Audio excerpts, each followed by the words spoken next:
Cet esprit, nous voulons que tu ouvres notre esprit et que tu l'amènes à être totalement connecté à ton nom de Jésus. Père, je m'oppose, mon Père, au Dieu, à tout esprit contraire à ta volonté, Père. Seigneur, je viens, mon Père, au Dieu, m'opposer au nom puissant de Jésus, à tout esprit de distraction, à tout esprit, mon Père, au Dieu, de chair, mon Père, en Seigneur, afin que tout ce qui n'est pas de toi au milieu de nous, ou en nous, mon Père, ce soir, soit ôté maintenant. Au nom de Yeshua, Amashia. Saint-Esprit, maintenant, utilise ton serviteur, qu'il soit ta bouche ce soir. Merci pour nos cœurs disposés. Gloire et louange à toi. Au nom puissant de Jésus. Amen. Alléluia.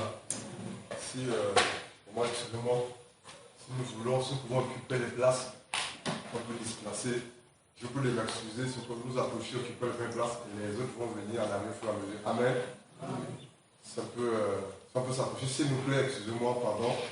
On occupe les places de l'avant, puis on va au fur et à mesure. Amen. Voilà, ils sont venus. Les premières places là, ne jouez pas les premières places, c'est le même honneur. Amen. Oui, les places là, ils sont venus. Moi qui sont là-bas, à vous respirer un peu, ils sont venus. Ok. Bonsoir, bonsoir, peuple de Dieu. Dieu est bon.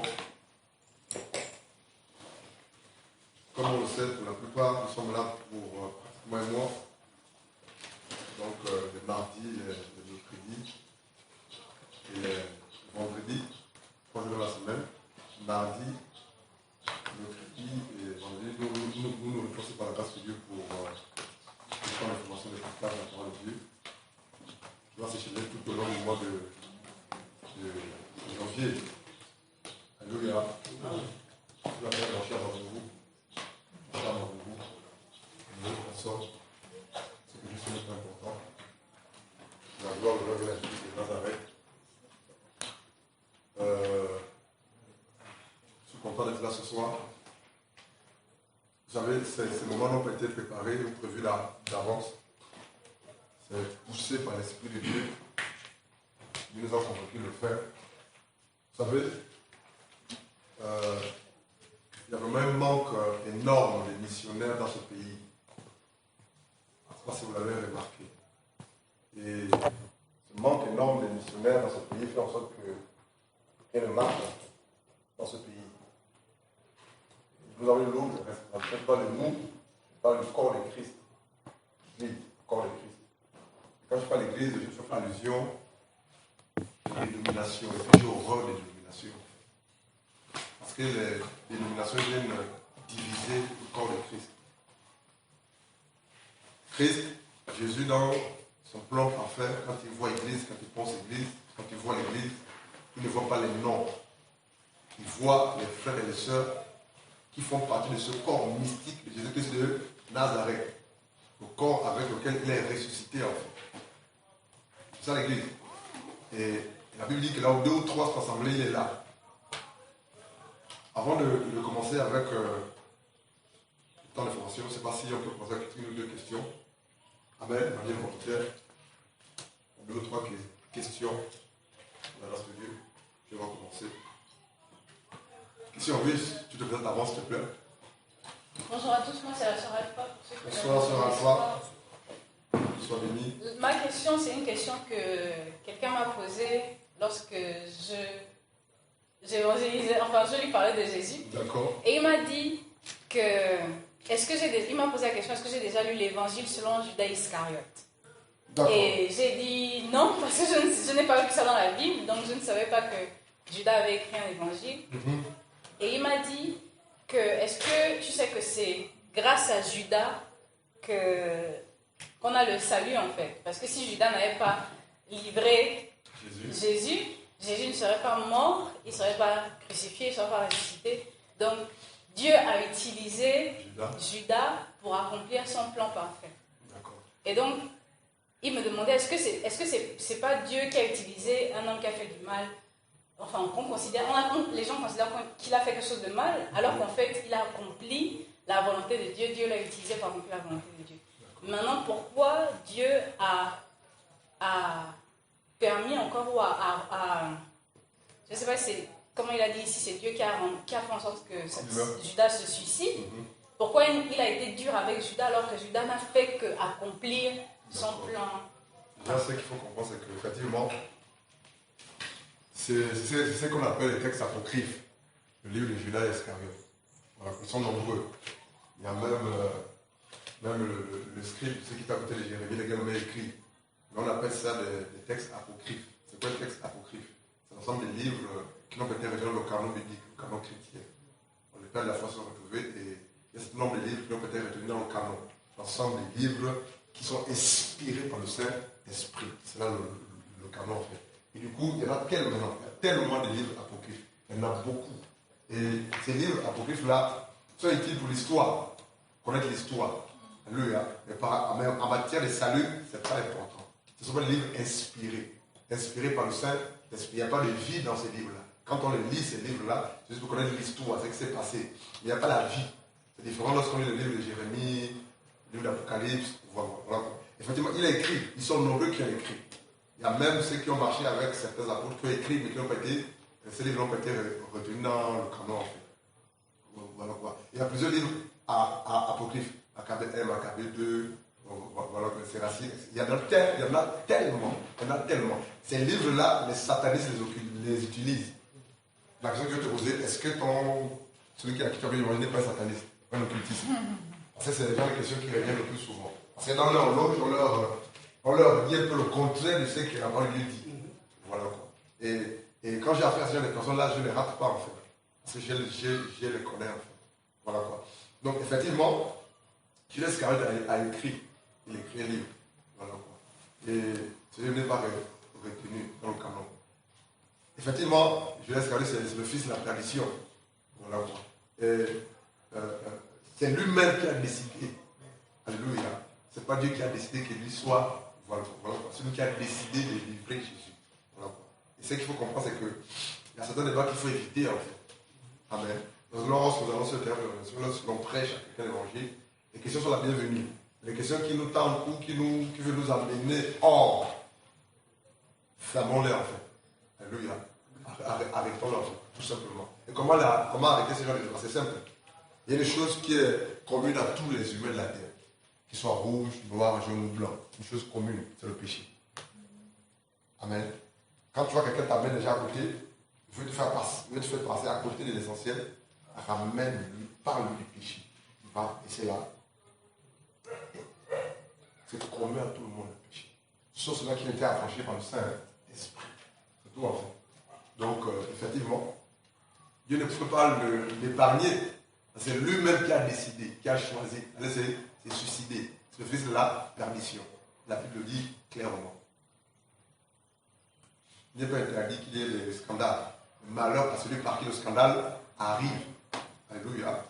Voilà quoi. C'est un peu ça. Bonne question. Je commence maintenant, c'est bon, on va commencer l'enseignement. Tout le monde est là. Voilà quoi. Oui, Donat, ta question. Quelqu'un d'autre? Et par rapport au culte de dimanche, tu as quelque chose à dire? Oui, Donat. Parce que toi, tu es parti avant la fin. À cause de ton boulot. Qu'est-ce que tu as retenu avant l'enseignement du frère, l'ancien? Oui, j'ai retenu que, effectivement, c'est vrai que beaucoup de personnes ne s'attendaient pas à ça. C'est à quoi? Ne s'attendaient pas à cet enseignement, en fait, à cette prédication, en fait. D'accord. Parce que c'était, on peut dire, le premier culte de l'année. Voilà, 2021. Et là, le Seigneur nous a fait confondre et il pouvait effectivement nous ramener. Voilà. Donc, nous faire comprendre que si nous voulons faire de grandes choses, si nous voulons espérer quelque chose de lui, si on veut espérer effectivement quelque chose à ce niveau d'année, il faut que chacun de nous puisse revoir sa position avec le Seigneur. Revoir son identité. Voilà, revoir son identité. Et ça m'a vraiment beaucoup touché. Je suis sorti de là vraiment blessé. Dans le bon sens, voilà, dans le bon sens. D'accord. Vraiment, je saignais beaucoup parce que j'essaie de revoir un peu ma position et même mon caractère, mon comportement et tout. Donc vraiment, ça m'a fait du bien. Et à la fin, effectivement, Dieu nous est bénis. Dieu nous est bénis, il nous est bénis. Et vraiment, je suis sorti de là rassuré. Amen. Rassuré parce qu'après, on a prié. Et vraiment j'ai reçu ma part. Alléluia. Voilà, parce qu'il y avait certaines questions, d'interrogations, tout. Et Dieu a vraiment répondu par rapport à ça. Vraiment, je le bénis. Ça veut dire quelqu'un d'autre? Oui. Alpha, toi qui filmes. J'ai été bénie, mais c'est vrai que j'ai eu une interrogation dans mon cœur. Parce que quand Soyons libres, alléluia. Soyons libres de la présence de Dieu. Dis-moi la parole et puis on te la donne. Vas-y. j'ai eu une interrogation parce que quand on a fini de partager sur l'identité, D'accord. savoir soit tu es avec Dieu, soit tu n'es pas avec Dieu, D'accord. soit tu obéis à la parole de Dieu, soit tu n'obéis pas. En fait, être vrai devant Dieu. Et après, on a parlé de enfin, tu avais nous parlé de la grâce et que cette grâce-là s'est déversée sur chacun d'entre nous. Moi qui filmais, je filmais les gens qui recevaient la grâce. Et puis je me suis dit, Seigneur, j'espère que tu n'oublies pas en fait, parce que je suis derrière la caméra, je filme, tu vois. Et c'est vrai que souvent, quand on dit voici la grâce de Dieu est disponible pour chacun d'entre vous, recevez la grâce de Dieu, on voit les manifestations. Et puis tu dis, bon, Seigneur, je suis quand même derrière, tu vois. Et donc c'est vrai que quand je suis rentrée à la maison, j'ai prié, j'ai dit, Seigneur, je crois par la foi, même si je n'ai rien ressenti, je crois par la foi que tu m'as aussi donné ma part. Voilà, c'était ça. Mais c'est vrai que pendant qu'on priait, qu'on partageait, je me suis dit, Seigneur, n'oublie pas ceci-là, quoi. Amen. Alléluia. Ils sont bénis. Dieu n'oublie personne.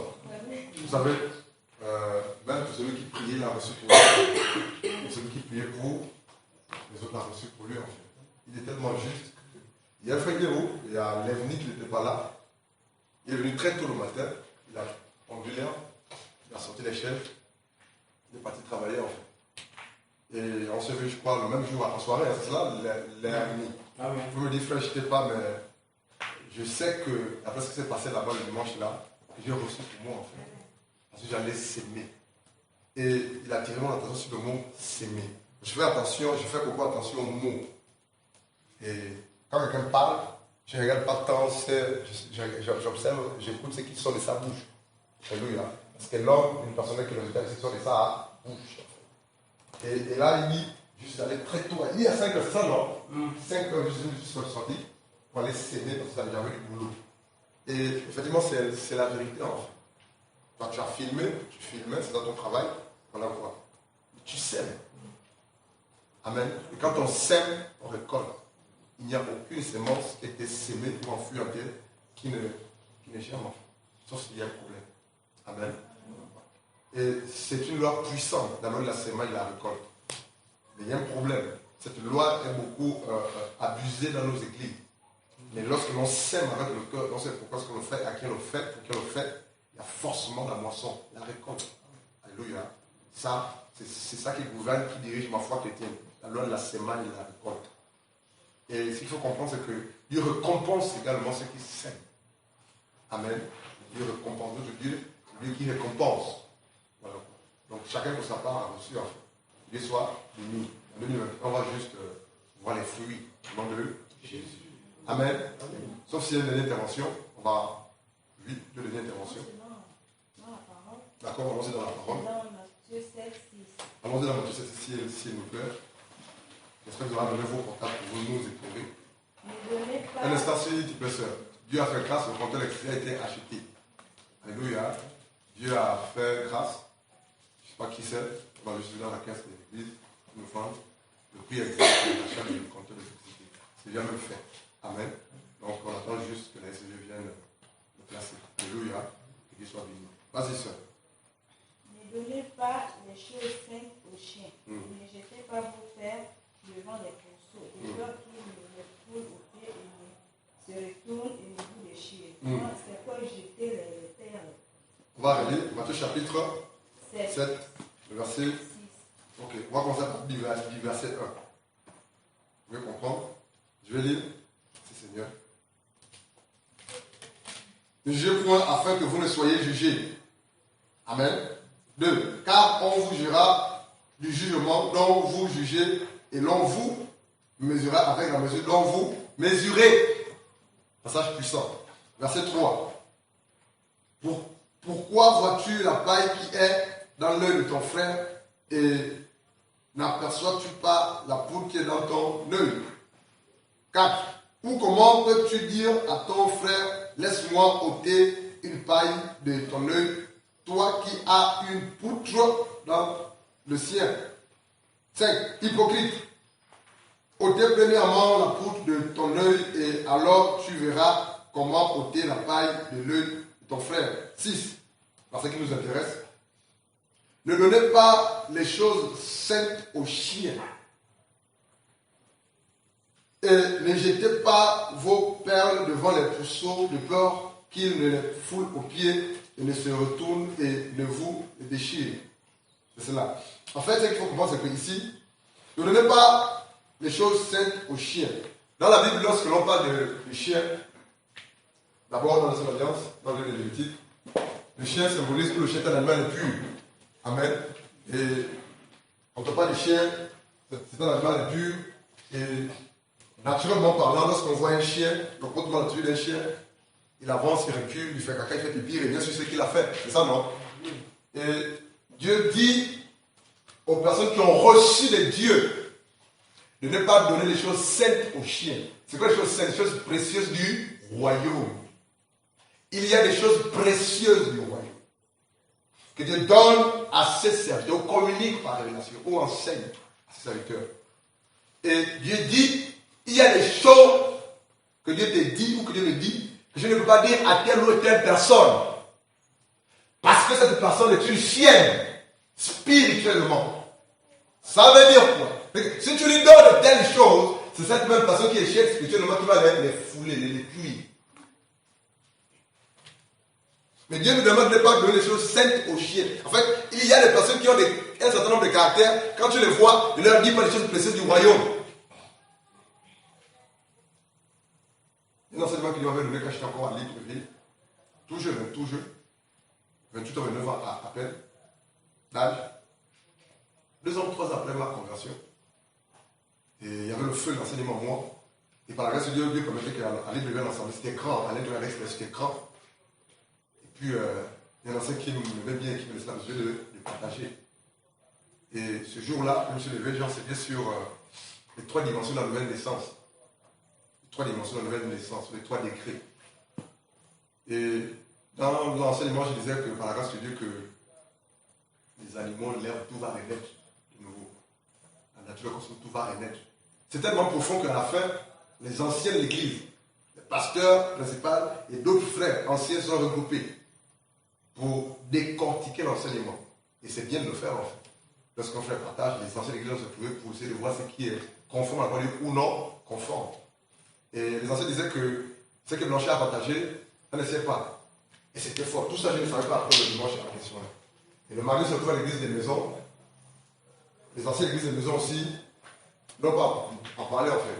C'est alors que 1 mois, 2 mois, 3 mois, presque 1 an après, c'est moi que je suis informé de la situation qui s'est passée en fait. Il y a un enseignant qui me dit, Blanchet, tu sais, l'enseignement la dernière fois, ça remonte à beaucoup de mois, voici le truc que ça avait fait. Mais il y avait un enseignant qui avait dit, c'est biblique. Donc il y a des choses saintes, précieuses, lourdes, que Dieu communique. Alléluia. Et si tu les partages à des personnes, à certaines personnes, tu ne pourras pas comprendre le fouleur au pied. Alléluia. Et lorsque vous lisez Apocalypse chapitre 21, ou 22 là-bas, la Bible dit quoi? Dehors les chiens. Qui sont chiens? Les hommes et les femmes qui pratiquent le péché matin, midi, soir, mais qui se disent chrétiens, mais qui ne le sont pas. Alléluia. Amen.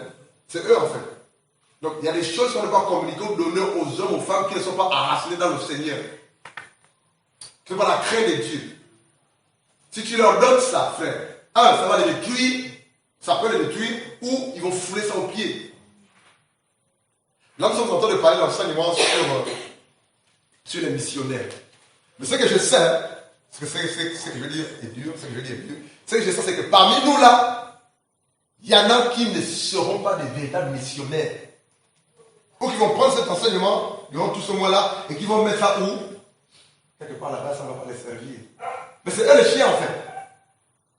Il y en a qui sont enseignés, qui reçoivent la parole de Dieu. Ils ne font rien de ces enseignements-là. Attendez, est-ce que c'est à tout le monde qui est un père biologique, ou est-ce que c'est à n'importe qui est un père biologique dans l'héritage à ses enfants? C'est lui qui est un modèle. Amen. Donc la Bible dit, par la grâce de Dieu, ne donnez pas les choses saines aux chiens et ne jetez pas vos perles devant les pourceaux. Alors, là encore, le pourceau, c'est le petit du porc, du cochon. C'est ça, non? Mais il faut que les gens connaissent que le cochon, c'est le porc, c'est se comporte. Tu vas prendre un porc, un cochon, tu vas le nettoyer, même l'habiller, le parfumer. Tu la mets dans une maison climatisée, bien.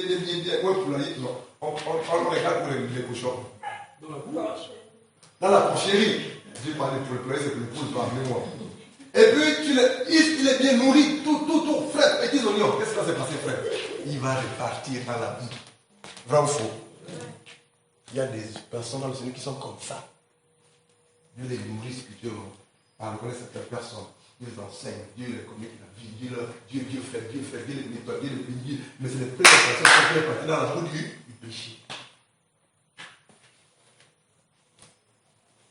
J'étais se communiquer en fait. J'étais se donner. Des choses qu'on ne donne pas à n'importe qui dans le Seigneur. Alléluia. Voilà. Ça, c'est la vérité. Dieu, Jésus a pris 12. Donc, avec les 12, il marchait avec eux. Alléluia. Il mangeait avec eux. Mais les 12, il a pris 3 qu'il a mis de Pierre, Jacques et Jean. Et c'est au toit-là qu'il a révélé les choses profondes. Et c'est le même toit-là qu'il a pris pour aller à la montagne. C'est ça, non? De transfiguration. Et c'est les toits-là qui ont vu Christ transfiguré dans sa gloire. Il n'est pas mêlé les autres, c'est les trois-là. Il y a des choses qu'on ne dit pas, qu'on ne donne pas à n'importe qui dans le Seigneur. Et ça, c'est la vérité. Et pour votre gouvernement, tout ce temps que vous êtes, ceux avec qui on prie de l'ensemble, je vous connais. Je sais que si j'ai dit telle chose à Alpha, elle peut supporter, elle ne peut pas. Je sais que si j'ai dit telle chose à Chimère, elle va dire ça va être d'ailleurs entendu par tous. Donc il y a certaines choses que je ne peux pas dire à tel ou que je dis à tel. Amen. Ne soyons pas des porcs spirituels ou des chiens spirituels. On va commencer. Et puis j'arrive à donner la main. On n'est pas encore là. Ok, on va prendre la Bible là, on va commencer l'enseignement. Allons-y dans Matthieu chapitre 28. Seigneur, merci pour ce moment. Père éternel, te bénissons pour tout ce qui a commencé, Père. Après, les prières, les questions-réponses. Maintenant que nous commençons directement, Seigneur, le temps de formation, nous prions que tu nous assistes, que tu nous accompagnes. Seigneur, que la chair, que mes émotions se taisent et disparaissent. Père, je te bénis parce que tu m'as toujours exaucé. Et ce que j'aime le plus avec toi, papa, c'est ta fidélité. Je te bénis pour ta fidélité. Seigneur, je suis humain, rempli de manquements et de fautes. Je veux que ton esprit, le Saint-Esprit de Dieu, nous conduise dans les profondeurs de ta parole. Seigneur, ce soir, c'est vraiment, c'est comme on appelle le fondement. Nous allons commencer par le commencement, Père. Et nous prions que tout au long de nos rencontres, que tu nous conduises davantage dans ta profondeur par rapport à ce thème de formation. Que toute la gloire te vienne, Père. C'est dans le nom de Jésus qu'on a prié. Amen. Matthieu 28. Le verset 16 jusqu'à la fin. Quelqu'un peut me donner dans la lecture. Allons-y. Voilà le temps de questions également pendant le partage. Juste lever le doigt. Et si Dieu permet, je vais vous donner la parole. Mais si je ne vous donne pas la parole, ne cessez pas. Ça veut dire que je vais terminer juste la pensée et ensuite je vais vous donner la parole. Matthieu 28. Verset 16 à la fin. Quelqu'un peut lire? Matthieu chapitre 28, à partir du verset 16. Les 11 disciples allèrent en Galilée sur la montagne que Jésus leur avait désignée. Verset 17. Quand ils le virent, ils l'adorèrent. Mais quelques-uns eurent des doutes. Verset 18. Jésus, étant approché, leur parla ainsi. Tout pouvoir m'a été donné dans le ciel et sur la terre. Allez, faites de toutes les nations des disciples, les baptisons au nom du Père, du Fils et du Saint-Esprit, et enseignez-leur à observer tout ce que je vous ai prescrit. Et voici, je suis avec vous tous les jours, jusqu'à la fin du monde. Alléluia. Amen. C'est la grande mission. Matthieu 28, le verset 16 à 20, nous présente la grande mission que Christ a donnée à ses disciples avant de mourir, avant de partir au ciel, pardon, c'est-à-dire mort ressuscité. Et cette grande mission ne concerne pas seulement les 12 ou les apôtres, les 70. Cette mission concerne aussi par la grâce de Dieu l'Église qui est le corps de Christ. C'est la grande mission.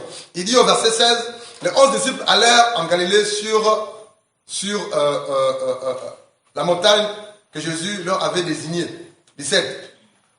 Quand ils les virent, ils l'adorèrent, mais quelques-uns eurent des doutes, parce qu'il était ressuscité en fait.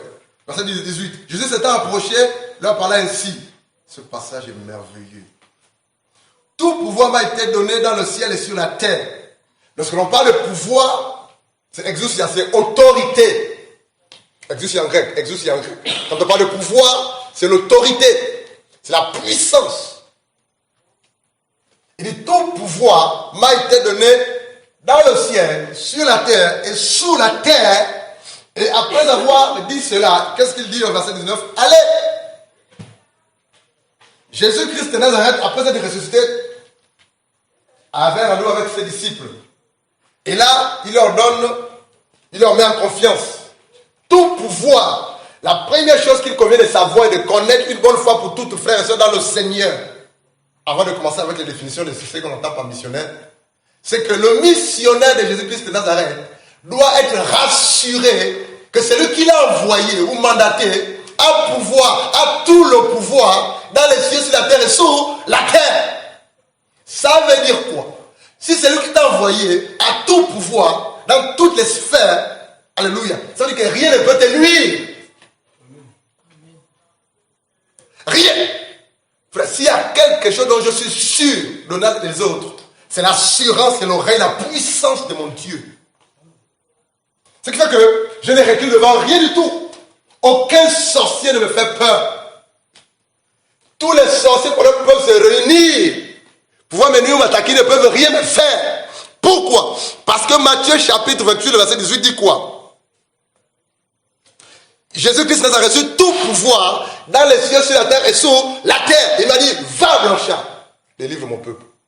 Je m'appuie sur ce passage-là. Ce qui fait que, quels que soient les endroits où on partira, où l'homme sont passés pour la mission, à Makumba, qu'est-ce qu'on nous a dit? Que tous les missionnaires ou toutes les personnes qui viennent faire des campagnes retournent malades, non faux? Est-ce qu'on est retourné malade? Non. À l'école, c'est la même chose. On nous a dit que le dernier personne qui est venu organiser un séminaire ici, il est retourné malade, il n'a pas terminé le séminaire ou la campagne. Faites attention vous. On lui a dit, quand c'est Jésus qui envoie, il est là. Et là, frère, il dit au verset 18, je ne veux pas courir, on a tout un mois, que Dieu nous aide, alléluia. Il dit au verset 18, Jésus s'est approché, leur parla ainsi, tout, frère, tout c'est tout. Dit que tout c'est tout. Tout c'est tout. Il a tout pouvoir dans les cieux, sur la terre et sous la terre. Je veux que tu aies ça en esprit. Il a tout pouvoir. Ça veut dire quoi? Le pouvoir de la sorcellerie n'est rien devant le pouvoir de Christ. Le pouvoir de la franc-maçonnerie, la rose quoi? L'Injobi. Le Njobi c'est rien. Le mur c'est rien. Le buti c'est rien. Le djembe c'est rien. Le vaudou c'est rien. Parce qu'il y a des hommes de Dieu ou des missionnaires ou des serviteurs de Dieu qui ont peur de ces choses-là en fait. Il y a un problème. Jésus commence à mettre en confiance ses disciples. Donc nous, il dit allez, faites de toutes les nations des disciples, les baptisant au nom du Père, du Fils et du Saint-Esprit et enseignez-leur. C'est la première commission, la mission. Alléluia.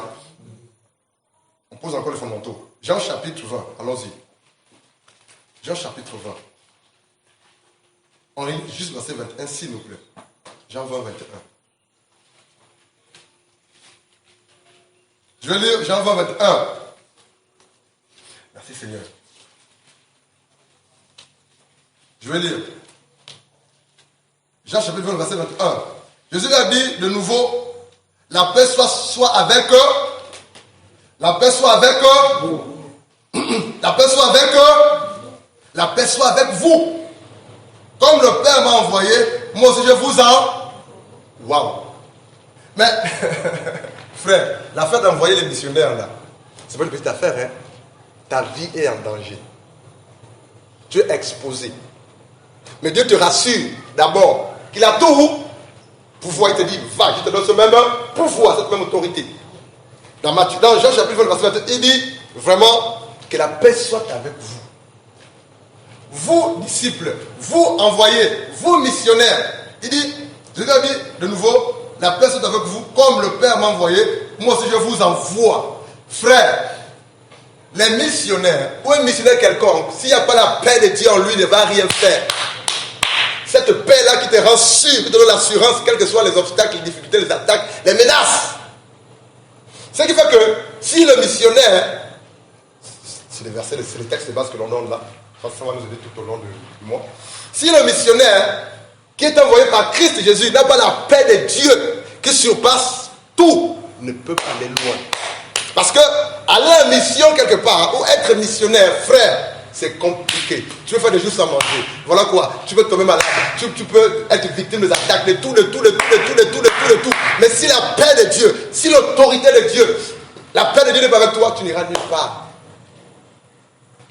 Comme le Père m'a envoyé, moi aussi je vous envoie. Mais avant de vous envoyer, je vous communique ma paix.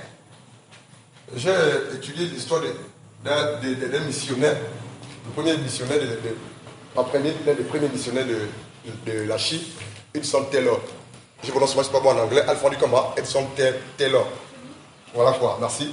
Et lui, c'est Dieu qui l'envoie à Jésus, c'est un anglais, en mission en Chine. Et la Chine communiste à l'époque, c'était compliqué. Mais ce qui est bien dans l'histoire de cet homme-là, de cet évangéliste-là, c'est que c'était maladif. C'est ce que j'ai trouvé bien en fait. C'est pas si quelqu'un comprend ce que je dis, c'était maladif.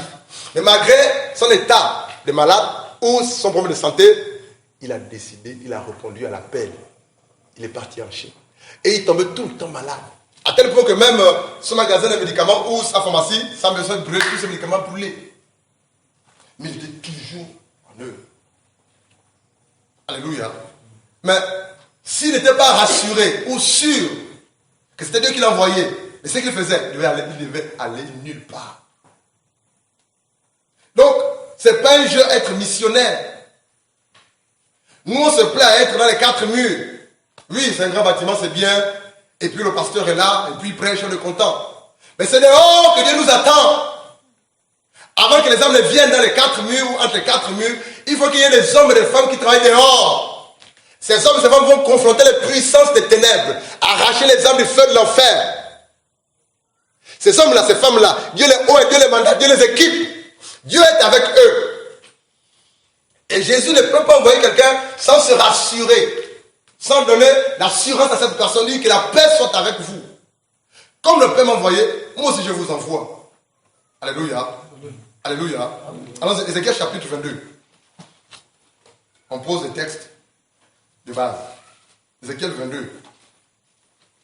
L'autre va prendre Acte 13, 1 à 4. L'autre prend Ézéchiel 22, 29 à 30.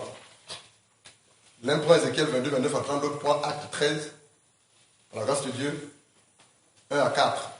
Ézéchiel 22. Quelqu'un peut lire? Tu peux m'amener la règle, s'il te plaît? Ça. Quelqu'un peut m'aider? Ézéchiel 22, verset 29. Le peuple du pays se livre à la violence, commet des rapines, opprime le malheureux et l'indigent, foule l'étranger contre toute justice. 30. Je cherche parmi eux un homme qui élève un mur, qui se tienne à la brèche devant moi en faveur du pays, afin que je ne le détruise pas, mais je n'en trouve point. 31. Je répondrai sur eux ma fureur, je les consumerai par le feu de ma colère. Je ferai retomber leurs œufs sur leur tête, dit le Seigneur l'Éternel. Ézéchiel 22, verset 29. Le peuple du pays se livre à la violence, commet des rapines, opprime le malheureux et l'indigent, foule l'étranger contre toute justice. Le peuple du pays, c'est le cas de notre pays, le Gabon. Verset 30. Je cherche parmi eux un homme ou une femme qui élève un mur, qui se tienne à la brèche devant moi en faveur du pays, afin que je ne le détruise pas. Mais je n'en trouve point. depuis l'éternité passée jusqu'à maintenant, Dieu se cherche des hommes et des femmes qui se tiennent à la brèche. Vous savez, Dieu a besoin d'un homme ou d'une personne pour que les vies des autres personnes changent, soient sauvées. Écoute bien, Dieu a besoin d'un homme ou d'une femme. Je dis ça autrement. Le Seigneur Jésus-Christ de Nazareth a besoin d'un homme ou d'une femme qui se tienne à la brèche, ou qui accepte l'appel, ou qui accepte d'être envoyé pour que les vies soient changées et sauvées. Frère, s'il n'y a pas un homme qui se tienne à la brèche, écoute-moi bien s'il te plaît. S'il n'y a pas une femme qui se tienne à la brèche, ou qui répond à l'appel, ou qui accepte d'être envoyé, les vies ne peuvent pas être sauvées et changées. Depuis l'éternité passée, Christ Jésus cherche une personne, cherche un homme, cherche une femme qu'il va envoyer pour que les vies soient sauvées. Donc si tu ne réponds pas à l'appel, si tu ne réponds à l'envoi que Christ adresse, les vies ne seront pas sauvées et changées. Mais Dieu dit quoi, verset 30? C'est parce que je n'en trouve pas, je détruirai ce pays. Et lorsqu'il parle du pays, il parle des hommes et des femmes qui habitent dans ce pays-là. Frère, si ce pays est malade, si ce pays ne va pas bien, si les hommes meurent sans Christ, c'est à cause de toi et de moi. Nous ne faisons rien en matière de ce qu'il veut que l'on fasse. Mais Dieu dit quoi? Écoute bien, Seigneur, je te bénis pour l'autorité de ta parole. Il dit, le peuple du pays, le peuple de Gabon se livre à l'homosexualité, au viol, à la pédophilie, à la franc-maçonnerie, à l'horoscope, à l'occultisme. Combien de rapides opprime le malheureux, les veuves, les étrangers, les orphelins, les affamés, les personnes âgées. C'est ça, en fait, les malheureux. Les personnes vulnérables, les personnes sans voix. Tu vas écouter. Et il dit, et l'indigent foule l'étranger contre tout. L'injustice va son plein. Et c'est quelque chose de grave, Leslie, c'est que même dans nos églises, il y a l'injustice. Mais Dieu dit quoi, verset 30? Lis ça s'il te plaît rapidement. Quelqu'un peut m'aider? Les amis. Je cherche parmi eux un homme. Arrête-toi là. Je cherche une femme. Je cherche un homme qui ne soit pas qualifié ou compétent, mais qui accepte l'appel et qui est encore disposé et disponible. Dieu ne travaille pas avec les hommes et les femmes qui sont qualifiés, qui sont compétents, c'est faux. Dieu cherche un simple cœur disposé, disponible, et qui va déposer sa gloire, et qui va travailler pour la gloire de ton Dieu. Amen. Frère, si je répondais à tous les critères, je ne serais pas prédicateur d'évangile. Je suis bête. L'école, c'est pas ça. Je connais rien, frère. Mais c'est l'amour de Christ.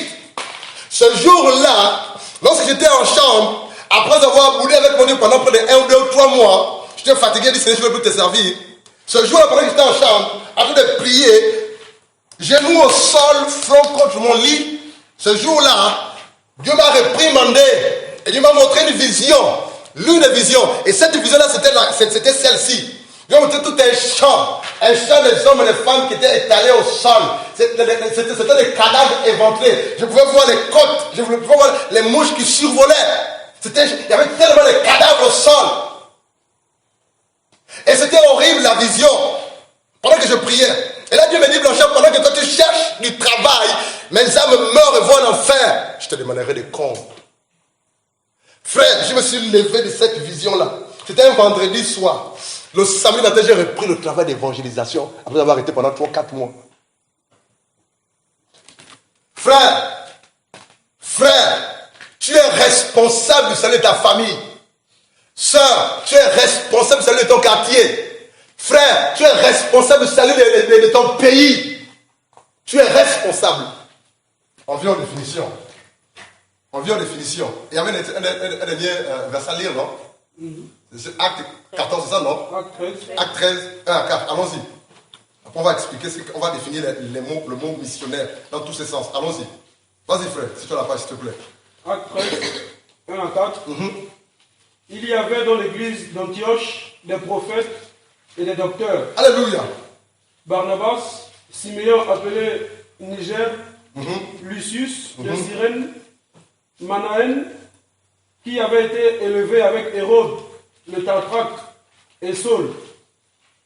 Pendant qu'ils servaient le Seigneur dans leur ministère et qu'ils jeûnaient, le Saint-Esprit dit: mettez-moi à part Barnabas et Saul pour l'œuvre à laquelle je les ai appelés. Alors, après avoir jeûné et prié, ils leur imposèrent les mains et les laissèrent partir. Verset 4. Barnabas et Saul, envoyés par le Saint-Esprit, descendirent à Séleucie. Et de là, ils embarquèrent pour l'île de Chypre. Arrête-toi là. C'était les gens de sainteté de Dieu. La Bible dit au verset 1 de Acte 13, il y avait dans l'église d'Antioche, c'est une ville, des prophètes, des docteurs. Donc il y avait des prophètes et des docteurs. Barnabas, Simon, appelé Niger, Lucius, de Cyrène, Manaën, qui avait été élevé avec Hérode le Tétrarque, et Saul.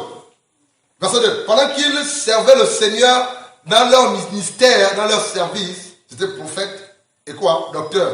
La Bible dit, et qu'ils jeûnaient, le Saint-Esprit dit, mettez-moi à part Barnabas et Saul pour l'œuvre à laquelle je les ai appelés. Comment est-ce que le Saint-Esprit a parlé? Par le canal de la prophétie. Dieu a parlé prophétiquement. Et lors de ce don, lors de la manifestation de ce don, le Saint-Esprit a dit, mettez-moi à part tel homme. Le verset 4 dit ceci. Barnabas et Saul envoyés par le Saint-Esprit. C'est quoi un missionnaire? Dans le mot missionnaire, il y a le mot mission. Dans le mot mission, il y a le mot vision. On ne peut pas distinguer un missionnaire d'une vision.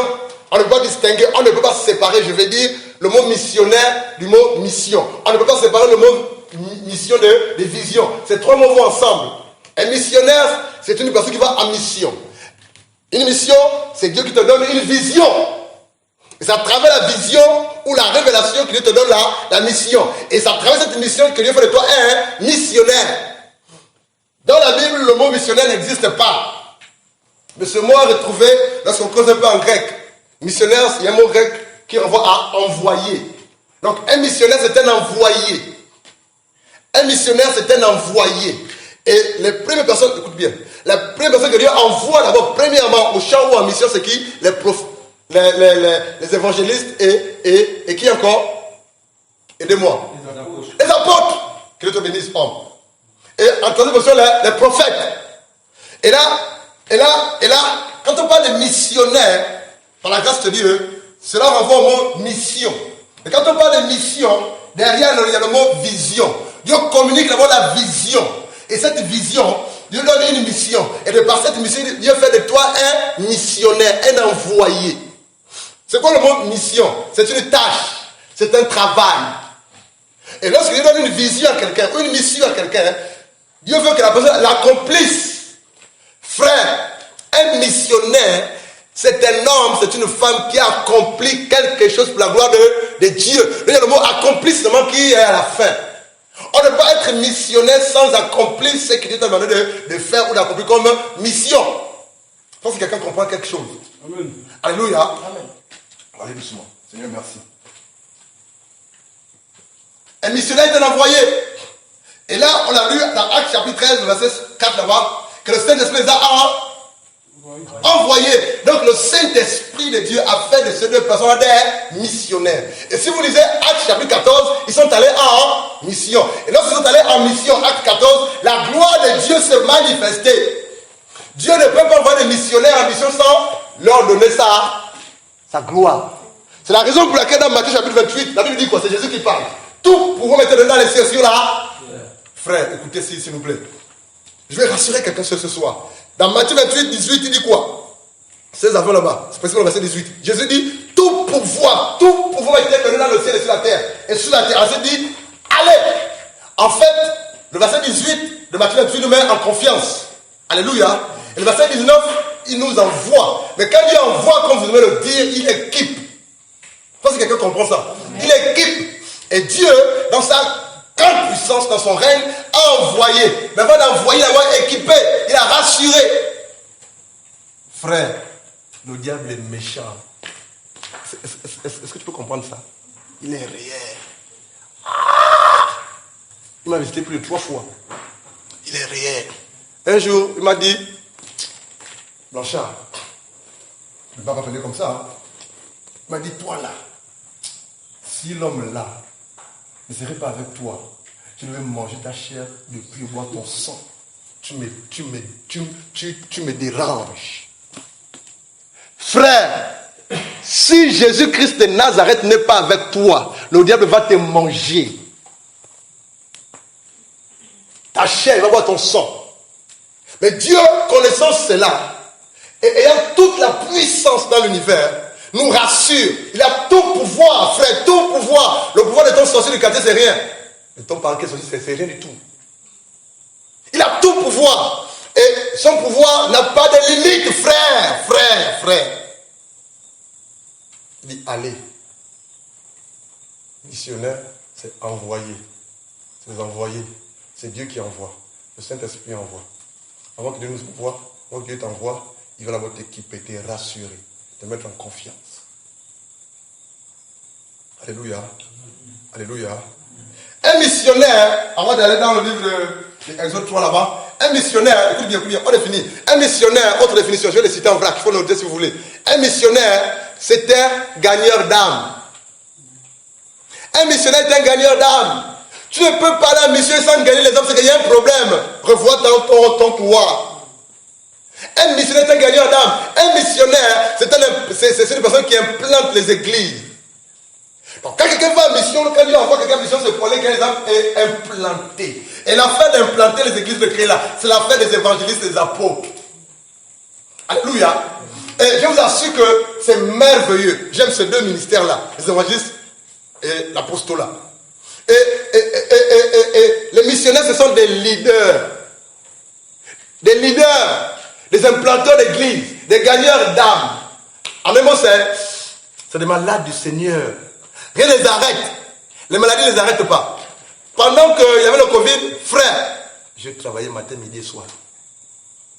Je me rappelle pas si Sovie est là. Quand le Covid avait vraiment gagné l'ampleur au Gabon, notre dernière mission à l'Éconie, c'était avec Sovia. On ne savait même pas si on devrait arriver à l'Éconie. C'était compliqué. On tremblait même. Dieu a dit, allez-y, Blanchet, je suis avec vous. Et lorsqu'on est parti sur cette dernière mission à l'Éconie, lors de la réunion du dimanche, voilà quoi. C'était compliqué, on est arrivé. On a prêché l'évangile, nous sommes revenus. Et pour moi, le bus, c'était difficile. Quand on revient ici à Mwanda, Dieu le culte fermé. Les missionnaires, c'est les hommes et les femmes qui prennent des risques. Écoute-moi bien, des risques pour la gloire de Dieu. Un missionnaire ne vit plus pour soi. Sa vie n'a plus d'importance. Un missionnaire est un esclave, un prisonnier de Jésus-Christ de Nazareth. Un missionnaire ne tient pas compte de sa vie ou de sa famille, de son épouse, de ses enfants. Dieu prend soin. Tu ne peux pas aller en mission et matin, midi, soir, chérie, comment ça va là-bas? Chérie, et la femme d'un missionnaire, ou le mari d'un missionnaire, ne doit pas déranger son mari. Vous savez, quand la mission, nous donne les mauvaises nouvelles, sans le freiner, le ralentir. Il faut prier et jeûner pour ton mari qui est en mission, ta femme qui est en mission. Je pense que quelqu'un comprend quelque chose. Amen. Frère, un missionnaire, c'est quelqu'un qui a une vision. Haute vision, grande vision, autre définition. Très haute vision. Pourquoi? Parce que notre Dieu est le visionnaire par excellence. Tu ne peux pas être missionnaire et être limité dans ta vision. Pourquoi? Parce que la vision en question, c'est Christ Jésus qui te la donne. Et quand Dieu donne une vision à quelqu'un, frère, tu vois comme tu sais, ta vision est tellement grande que toi, tu te vois tout petit. Tu dis, mais c'est pas possible. Mais effectivement, humainement parlant, tu ne peux pas accomplir cette œuvre. Mais comme elle vient de Dieu, Dieu te donnera la force et la capacité au nom de Jésus. Un missionnaire, c'est quelqu'un qui voit hautement loin. Très haut. Et c'est ça en fait. C'est ça un missionnaire. Alléluia. C'est un envoyé. Je vais utiliser une expression difficile, bizarre. C'est un kamikaze du Seigneur. Tu sais ce que ça veut dire un kamikaze? C'est un kamikaze, frère. Amen. Autre définition des missionnaires. Par la grâce de Dieu. Un missionnaire, c'est quelqu'un qui paie le prix. C'est quelqu'un qui paie le prix pour la gloire de Jésus-Christ de Nazareth. Coûte que coûte. Coûte que coûte. Là où les hommes disent qu'il n'y va pas, c'est impossible. Mais c'est parce que Dieu lui a dit, va. Il va. Un missionnaire, un missionnaire, c'est pas quelqu'un qui est à Mwanda et puis il va à un quartier qu'on appelle au Kaba et puis il dit si c'est là, ça c'est quelle mission? Je ne sais pas si quelqu'un comprend mon langage. Un missionnaire, frère. Regardez, Jésus, Seigneur merci, on va anticiper un peu. Jésus envoie ses disciples 2 ans. Ça fera l'objet de demain, le message des missionnaires. Ensuite, on va parler du messager et du message. Alléluia. Et de la puissance qui va avec. Là, c'est rien que le fondement. On pose le fondement. On a pour tout le monde. Ne soyez pas perplexés. Dieu va nous faire du bien. Jésus envoie les disciples 2 à 2. Et à la fin, on va prier pour les missionnaires. Il va remplir. Il va nous donner son onction de mission. Alléluia. Ce que je dis, c'est la vérité. Dieu va nous équiper de son onction.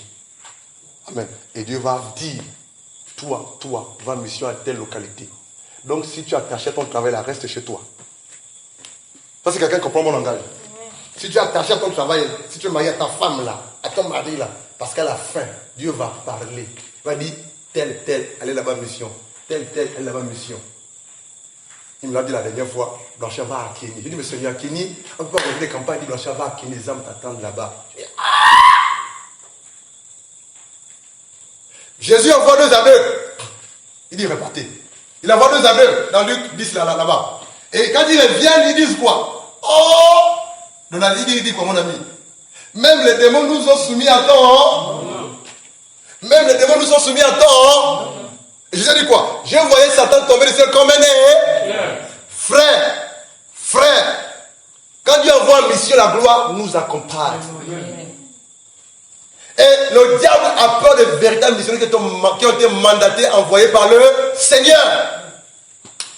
Un missionnaire, c'est quelqu'un qui va arracher les âmes du feu de l'enfer, les griffes du diable, la posture démoniaque, satanique et sorcellaire. C'est un missionnaire.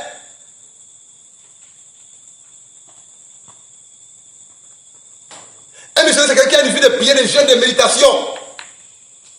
C'est quelqu'un qui se prive de plaisir mondain.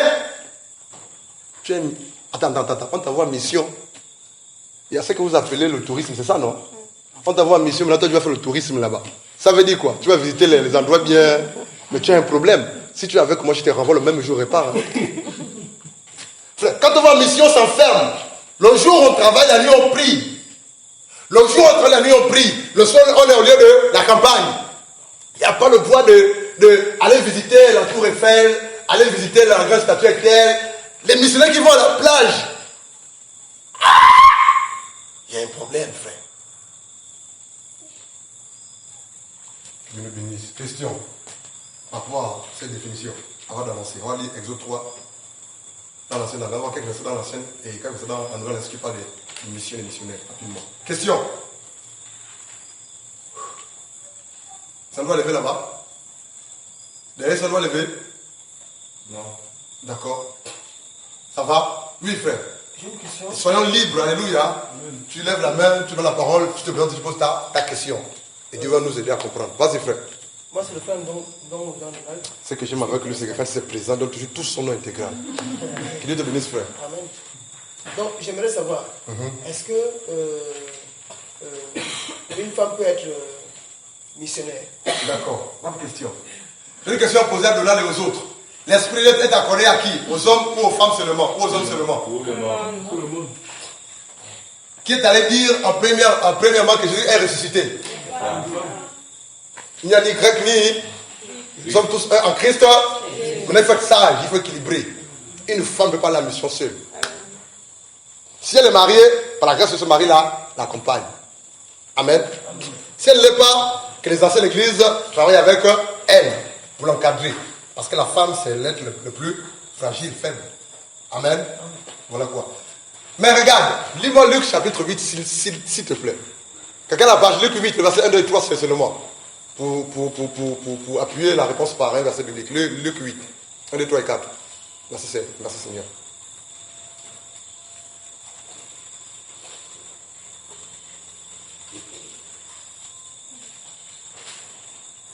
Luc 8. Ensuite, Jésus allait de ville en ville et de village en village. Ah, donc un missionnaire, c'est quelqu'un qui va de ville en... de village en... Village. Vas-y. Pour proclamer le royaume. Vas-y. Prêchant et annonçant la bonne nouvelle du royaume de Dieu. Les 12 étaient auprès de lui. Les 12 étaient avec lui, Pierre, Jacques et les autres. C'est ça, non? Continue, mon ami. Avec quelques femmes qui avaient été guéries d'esprits malins et de maladies. Arrête-toi là. Jésus allait de ville en, des villages en, avec qui? Avec les 12 et quelques femmes. Les 12 et quelques femmes.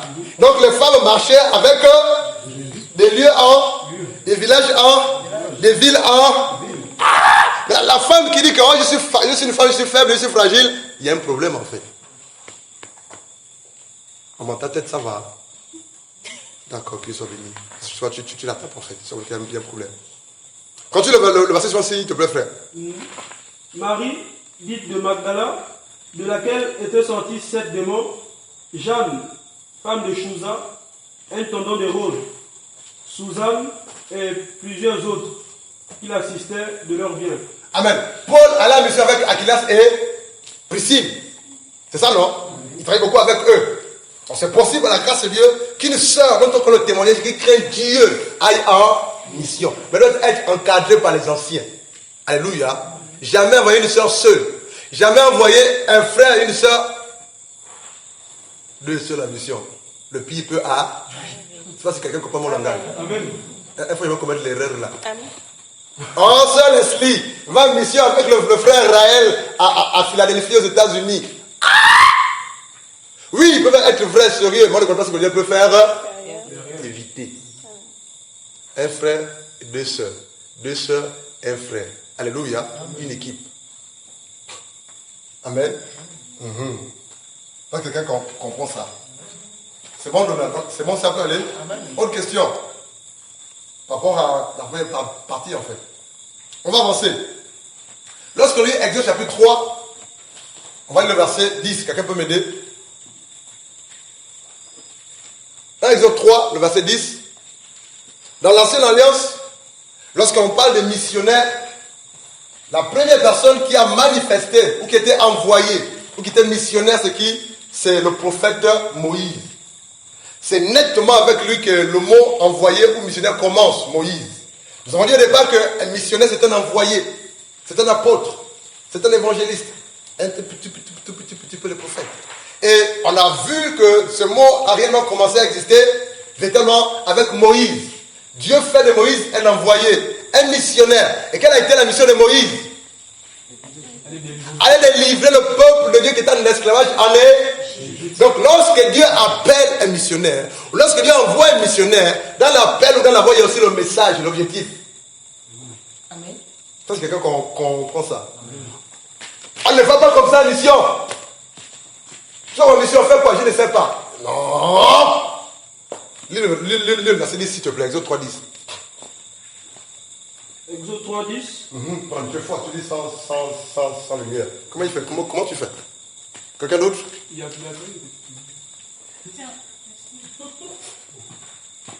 Exode 3.10. Maintenant, va, je t'enverrai auprès de Pharaon, et tu feras sortir d'Égypte mon peuple, les enfants d'Israël. Amen. Vas-y, révis s'il te plaît.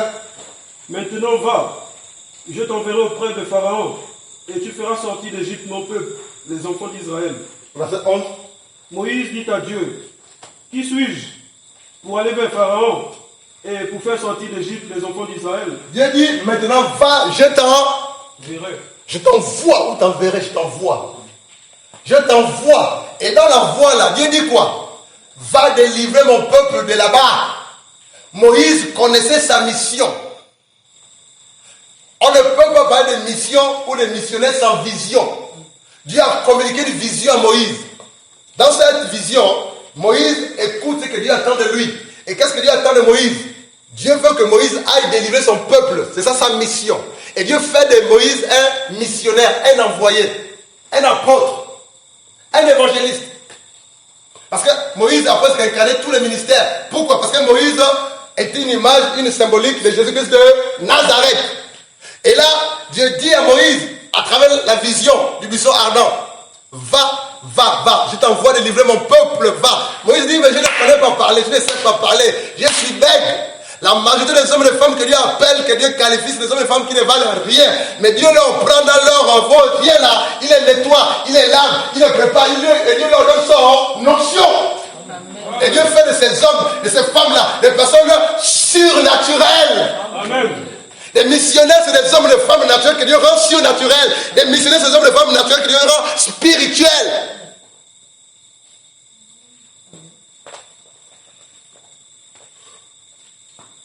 Et lorsque Moïse va rencontrer Pharaon, Moïse ne savait même pas ce que Dieu avait mis en lui. Il y a des hommes et des femmes qui sont assis ce soir-là, qui ne savent même pas ce que Dieu a mis en eux, c'est des ignorances spirituelles. Alors que Dieu t'a donné la gloire, le feu, l'autorité, la puissance. Il t'a tout donné.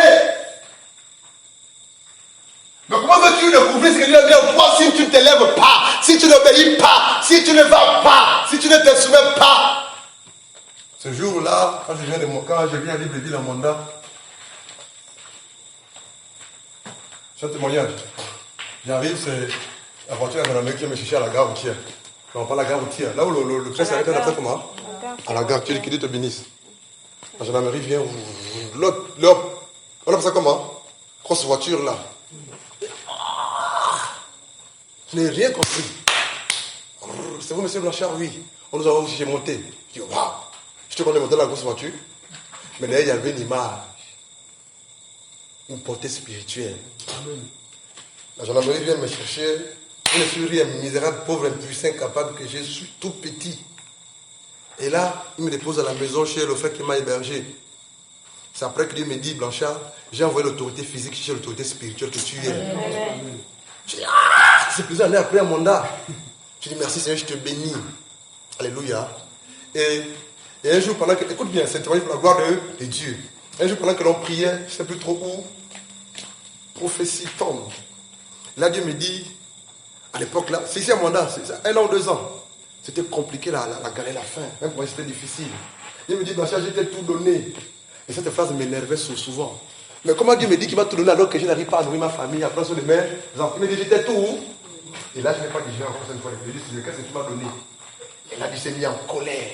Mon épouse est témoin, alléluia. Il s'est mis en colère. Blanchard, si tu ne te répands pas, j'ai requis l'autorité, l'onction que je t'ai donnée. Quand je te parle de que je t'ai tout donné, c'est Dieu qui parle, hein, prophétie. Quand je dis que je t'ai tout donné, ça ne renvoie pas à l'or et à l'argent. Je t'ai donné mon autorité, ma puissance, ma gloire. C'est plus que tout. Frère, je me suis repenti. Il dit, Seigneur, pardonne-moi. Alléluia. Frère, une ignorance spirituelle ne peut pas savoir ce que Dieu attend de ce que Dieu a mis en lui. Et c'est ça le problème de beaucoup des enfants qui sont dans le Seigneur. Ils ignorent ce que Dieu a mis en eux comme richesse spirituelle, autorité, feu, gloire. La Bible dit tel pas que mon peuple est détruit parce qu'il manque la connaissance. As-tu une connaissance véritable de ce que Dieu a mis en toi? As-tu une connaissance véritable de ce que Dieu attend de toi? As-tu une connaissance véritable de ce que Dieu veut que tu fasses pour ta gloire? Et lorsque tu as saisi cette connaissance-là, lorsque tu connais cela, frère, lève-toi et agis au nom de Jésus. Tu agis comme Josué. Soleil, lune, arrête au nom de Jésus. Le soleil et la lune sont arrêtés. Pourquoi? Parce que le soleil a reconnu que cet homme a été mandaté par Dieu. Amen. C'est tout, frère. Donc, les enseignements de la sorte viennent réveiller, viennent booster, viennent encourager, viennent fortifier. Révéler ce que Dieu a mis en toi. L'identité que tu as en Christ Jésus.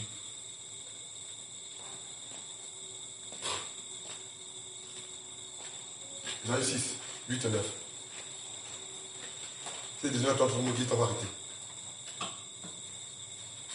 Doucement, doucement, alléluia.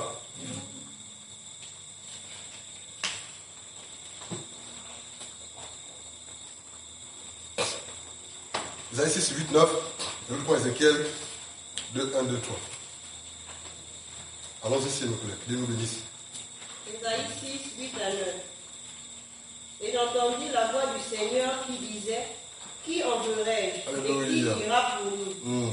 Et je dis, me voici, envoie-moi. 9. Et il dit, va et dis à ce peuple, en entendant, vous entendrez et vous ne comprendrez pas, et en voyant, vous verrez et vous ne connaîtrez pas. Frère, je ne sais pas si tu comprends la portée de ce passage-là. C'est le passage que l'on lit le plus souvent. Il dit au verset 6. Verset 8. Je vais d'abord lire le verset 1, s'il vous plaît, permettez-moi.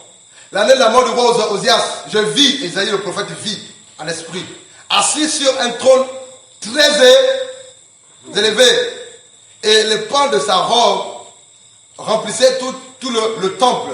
Dieu a montré prophétiquement, en esprit, à Isaïe, Jésus-Christ de Nazareth assis sur son trône très élevé. La même façon que Christ est assis sur son trône qui est très élevé, Dieu veut que tu sois, comme étant missionnaire, un homme qui voit très haut, très loin.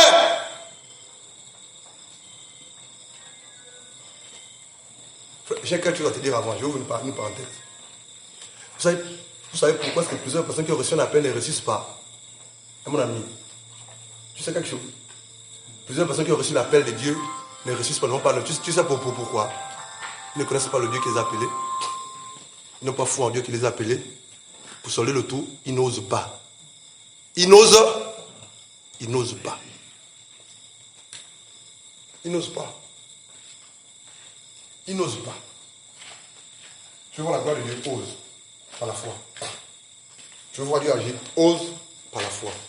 Tu veux voir Dieu se mettre en mouvement, ose par la foi. Tu veux voir un malade ressusciter, prie pour le mort par la foi au nom de Jésus.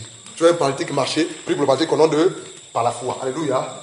Tu veux quelqu'un qui a le sida, prie au nom de Jésus. Quelqu'un qui prie, ose par là. Mais si tu dis que Seigneur, ça là, le cas est tout, je ne peux pas. Mais ce n'est pas toi qui peux, on ne peut utiliser tes ancêtres qui fait le miracle. Il a assis sur son trône, et la Bible dit au verset 8, par la grâce de Dieu, on va courir à cause du temps. Seigneur, aide-nous. Au verset 8, il dit, j'ai entendu, c'est le prophète qui parle, j'ai entendu la voix du Seigneur disant, qui enverrai-je? Dieu a parlé.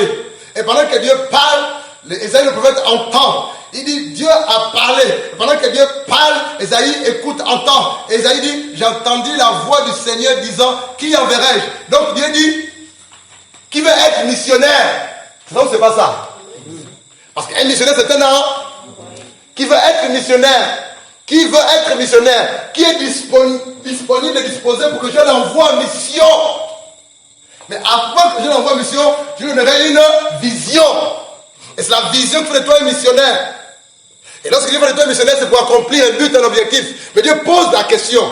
Et ce jour-là, lorsque Dieu pose la question, c'est pas Esaïe, c'est à tout le monde. Qui enverrai-je? Il n'a pas dit, Esaïe, tu veux que je t'envoie? Non. Esaïe a écouté le son de la voix de Dieu. Comme toi ce soir, tu écoutes le son de la voix de Dieu. Il te pose la question, qui enverrai-je? Et si tu réponds dans ton cœur, en esprit, Seigneur, je suis là, envoie-moi. Dieu te qualifie. Oh, tu n'as rien compris.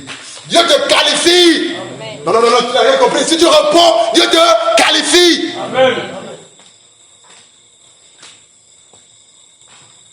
Qui enverrai-je?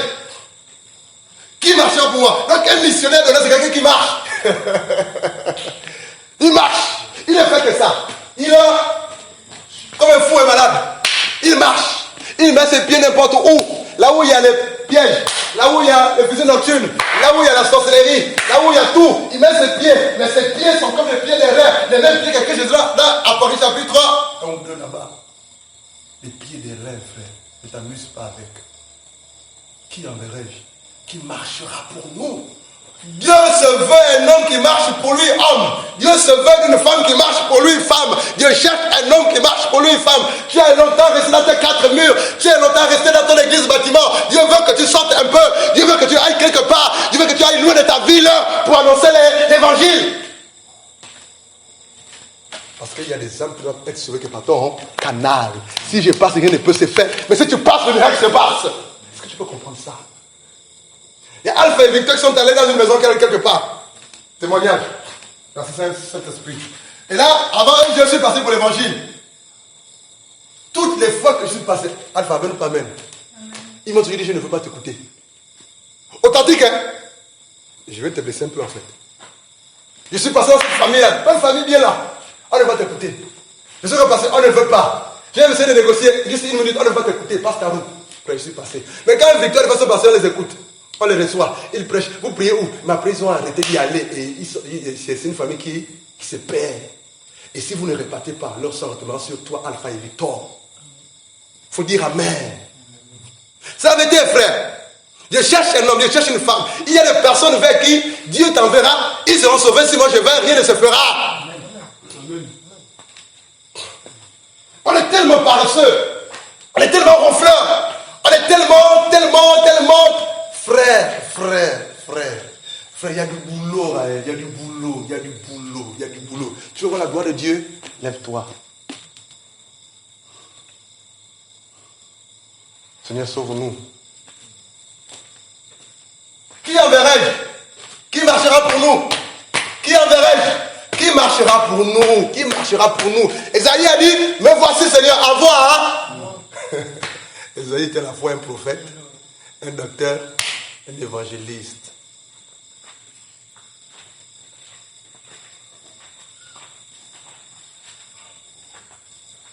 Il a Dieu dit à Esaïe, un instant, Dieu dit à Esaïe, va. Mais avant qu'Esaïe ne parte, Dieu lui a donné le message. C'est la suite là. Lis le verset suivant. C'est la suite, le message, le contenu du message que Dieu a donné à Esaïe, c'est le verset suivant. Lis s'il te plaît, si tu as la page. Dieu ne peut pas t'envoyer sans te dire ce que tu vas aller faire. Il est tellement redonné qu'il dit tout au départ. Vas-y, frère. Quelqu'un a la page, s'il vous plaît. Verset 10. Engraisse le cœur de ce peuple. Il dit quoi? Engraisse le cœur de ce peuple. L'autre version là, c'est la version d'Arabie, une autre version. Rends invisible le cœur de ce peuple. Rends Invisible. autre version. Insensible, pardon. Insensible, endurci. Oh! Dieu veut sauver les âmes. Il envoie Esaïe pour rendre le cœur des hommes insensibles, durs. Oh! Mais il y a un problème. Non, il n'y a pas un problème. À l'époque là, le peuple de Dieu était incrédule, endurci.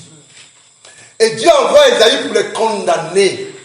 Esaïe était un prophète qui venait annoncer le jugement, la colère, la condamnation de Dieu. Mais dans son message, celui qui croirait, qui accepterait, serait sauvé. Amen. Esaïe était un prophète de jugement. Il est venu proclamer le jugement de Dieu, la colère de Dieu, la condamnation de Dieu. Il y a des prophètes qui ressuscitent pour proclamer le jugement de Dieu, la colère de Dieu, frère. Et quand ces hommes prêchent, ça transperce le cœur. Ça dérange. Frère, Dieu ne m'a pas appelé pour vous prêcher l'évangile qui séduit. L'évangile d'amour.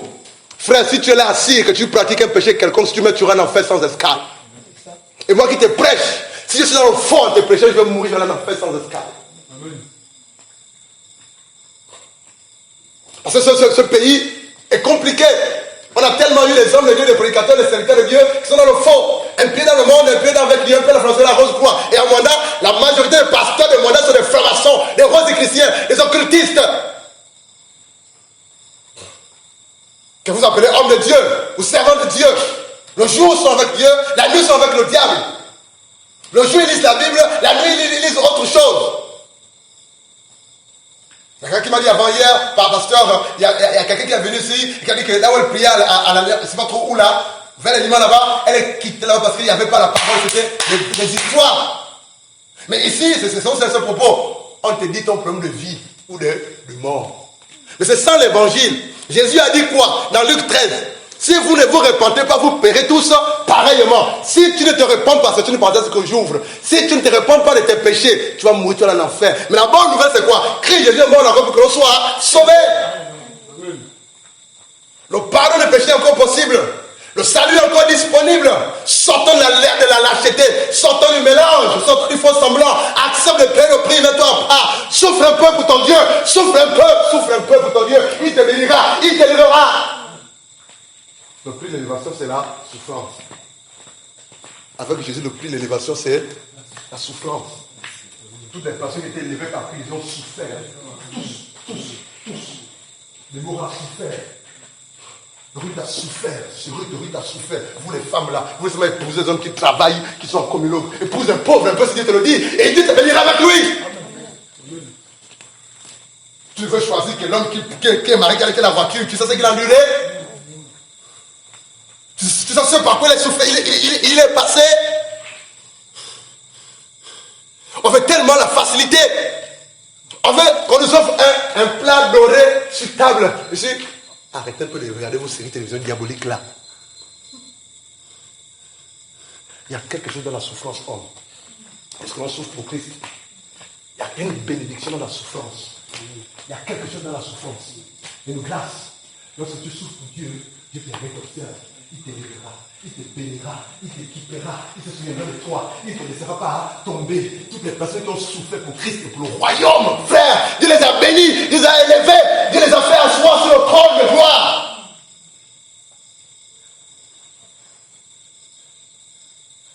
Souffre un peu. Accepte de souffrir un peu. Ne te décourage pas à cause de la souffrance. Si tu es vrai avec Dieu, persévère, supporte. Alléluia. Souffre un peu. Quel que soit ton âge avancé, accepte de souffrir, accepte de payer le prix. Il est fidèle, frère. J'aime la fidélité de Dieu. Chemin, il est fidèle. C'est pas si tu m'écoutes. Son nom est fidèle. Frère, et j'aime ce mot-là. Il est fidèle, frère. Il est fidèle, frère. Il dit, même si que toi tu restes infidèle, moi je demeure fidèle. Il est fidèle, frère. Et sa fidélité, frère, est incomparable à la fidélité d'un homme ou d'une femme. Quand Dieu est fidèle à quelqu'un, il ne te laissera jamais tomber. Il ne te l'abandonnera jamais. Même quand les hommes pensent que c'est fini pour toi, Dieu n'a pas encore dit que c'est fini à cause de sa fidélité. Amen.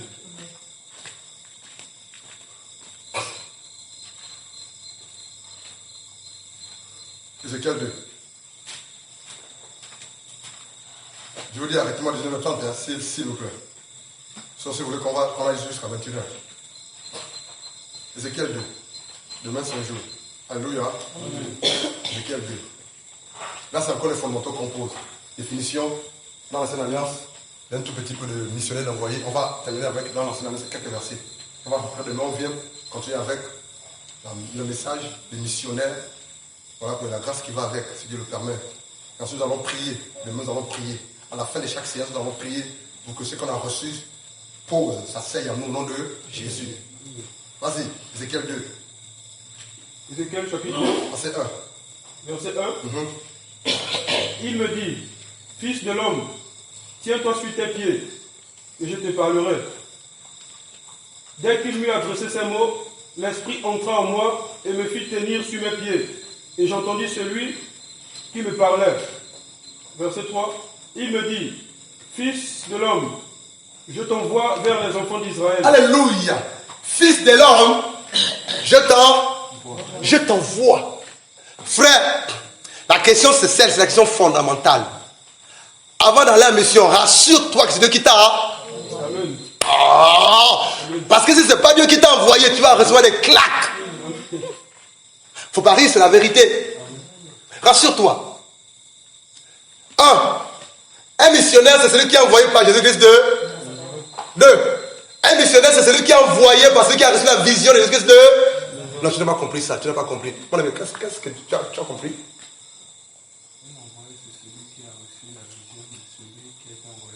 Alléluia. Il y a des hommes et des femmes qui sont envoyés par les hommes et les femmes qui sont mandatés par Jésus-Christ. Non, tu n'as pas compris ça, tu n'as pas compris. C'est pas que quelqu'un a compris ça. Dieu donne une vision à quelqu'un. Et de ce quelqu'un-là, Dieu le mandate. Et Dieu dit à ce quelqu'un, je te donne l'ordre, le mandat d'envoyer les missionnaires. C'est la raison pour laquelle dans Jean chapitre 20, le verset 21, il dit quoi? Il dit parce que le Père m'a envoyé, moi Jésus, je vous envoie. Il y a des hommes que Dieu qualifie, mandate, ordonne. Et quand Dieu le mandate, le qualifie, le ordonne, Dieu a la capacité d'envoyer certaines personnes. Et Dieu, par l'alliance et l'onction que dans cette personne-là, s'accompagne les autres. Amen. Et Dieu me l'a dit, Blanchard envoie. Je dis, Blanchard envoie. Je dis, c'est pas possible, Blanchard envoie. Frère, on parle des choses précieuses du royaume. C'est le verset que cette femme et la sœur a donné. On ne donne pas de choses saintes aux chiens. Il y a des hommes qui sont envoyés par Dieu, Jésus-Christ de Nazareth. Et de ces hommes-là, Dieu leur donne la capacité d'envoyer sur d'autres personnes. Mais ça ne fait pas de ces hommes-là, quoi, des dieux. C'est des instruments que Dieu utilise.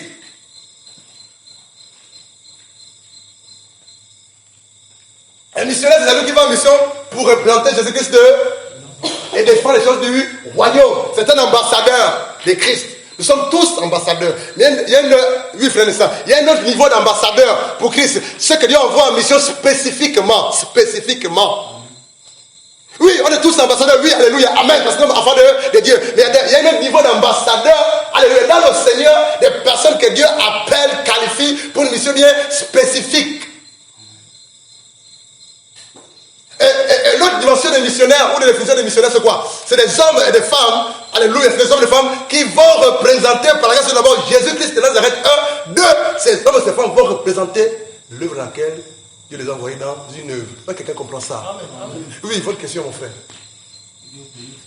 Que Dieu vous bénisse, vous appelez comment? Présentez-vous. Je m'appelle frère Arnaud. Bonsoir, frère Arnaud.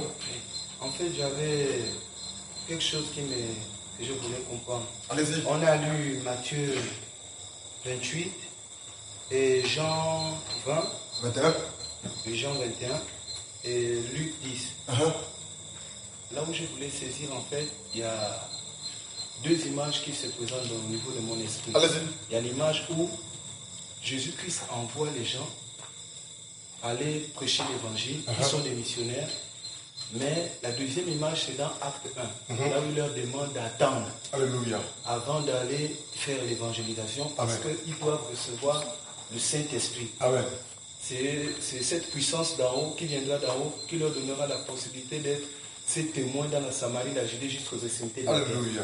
Maintenant, ma question est celle-ci. Je voudrais savoir, est-ce qu'un missionnaire peut aller prêcher sans avoir la puissance d'en haut, ou il est obligatoire d'avoir la puissance venant d'en haut? Bonne question.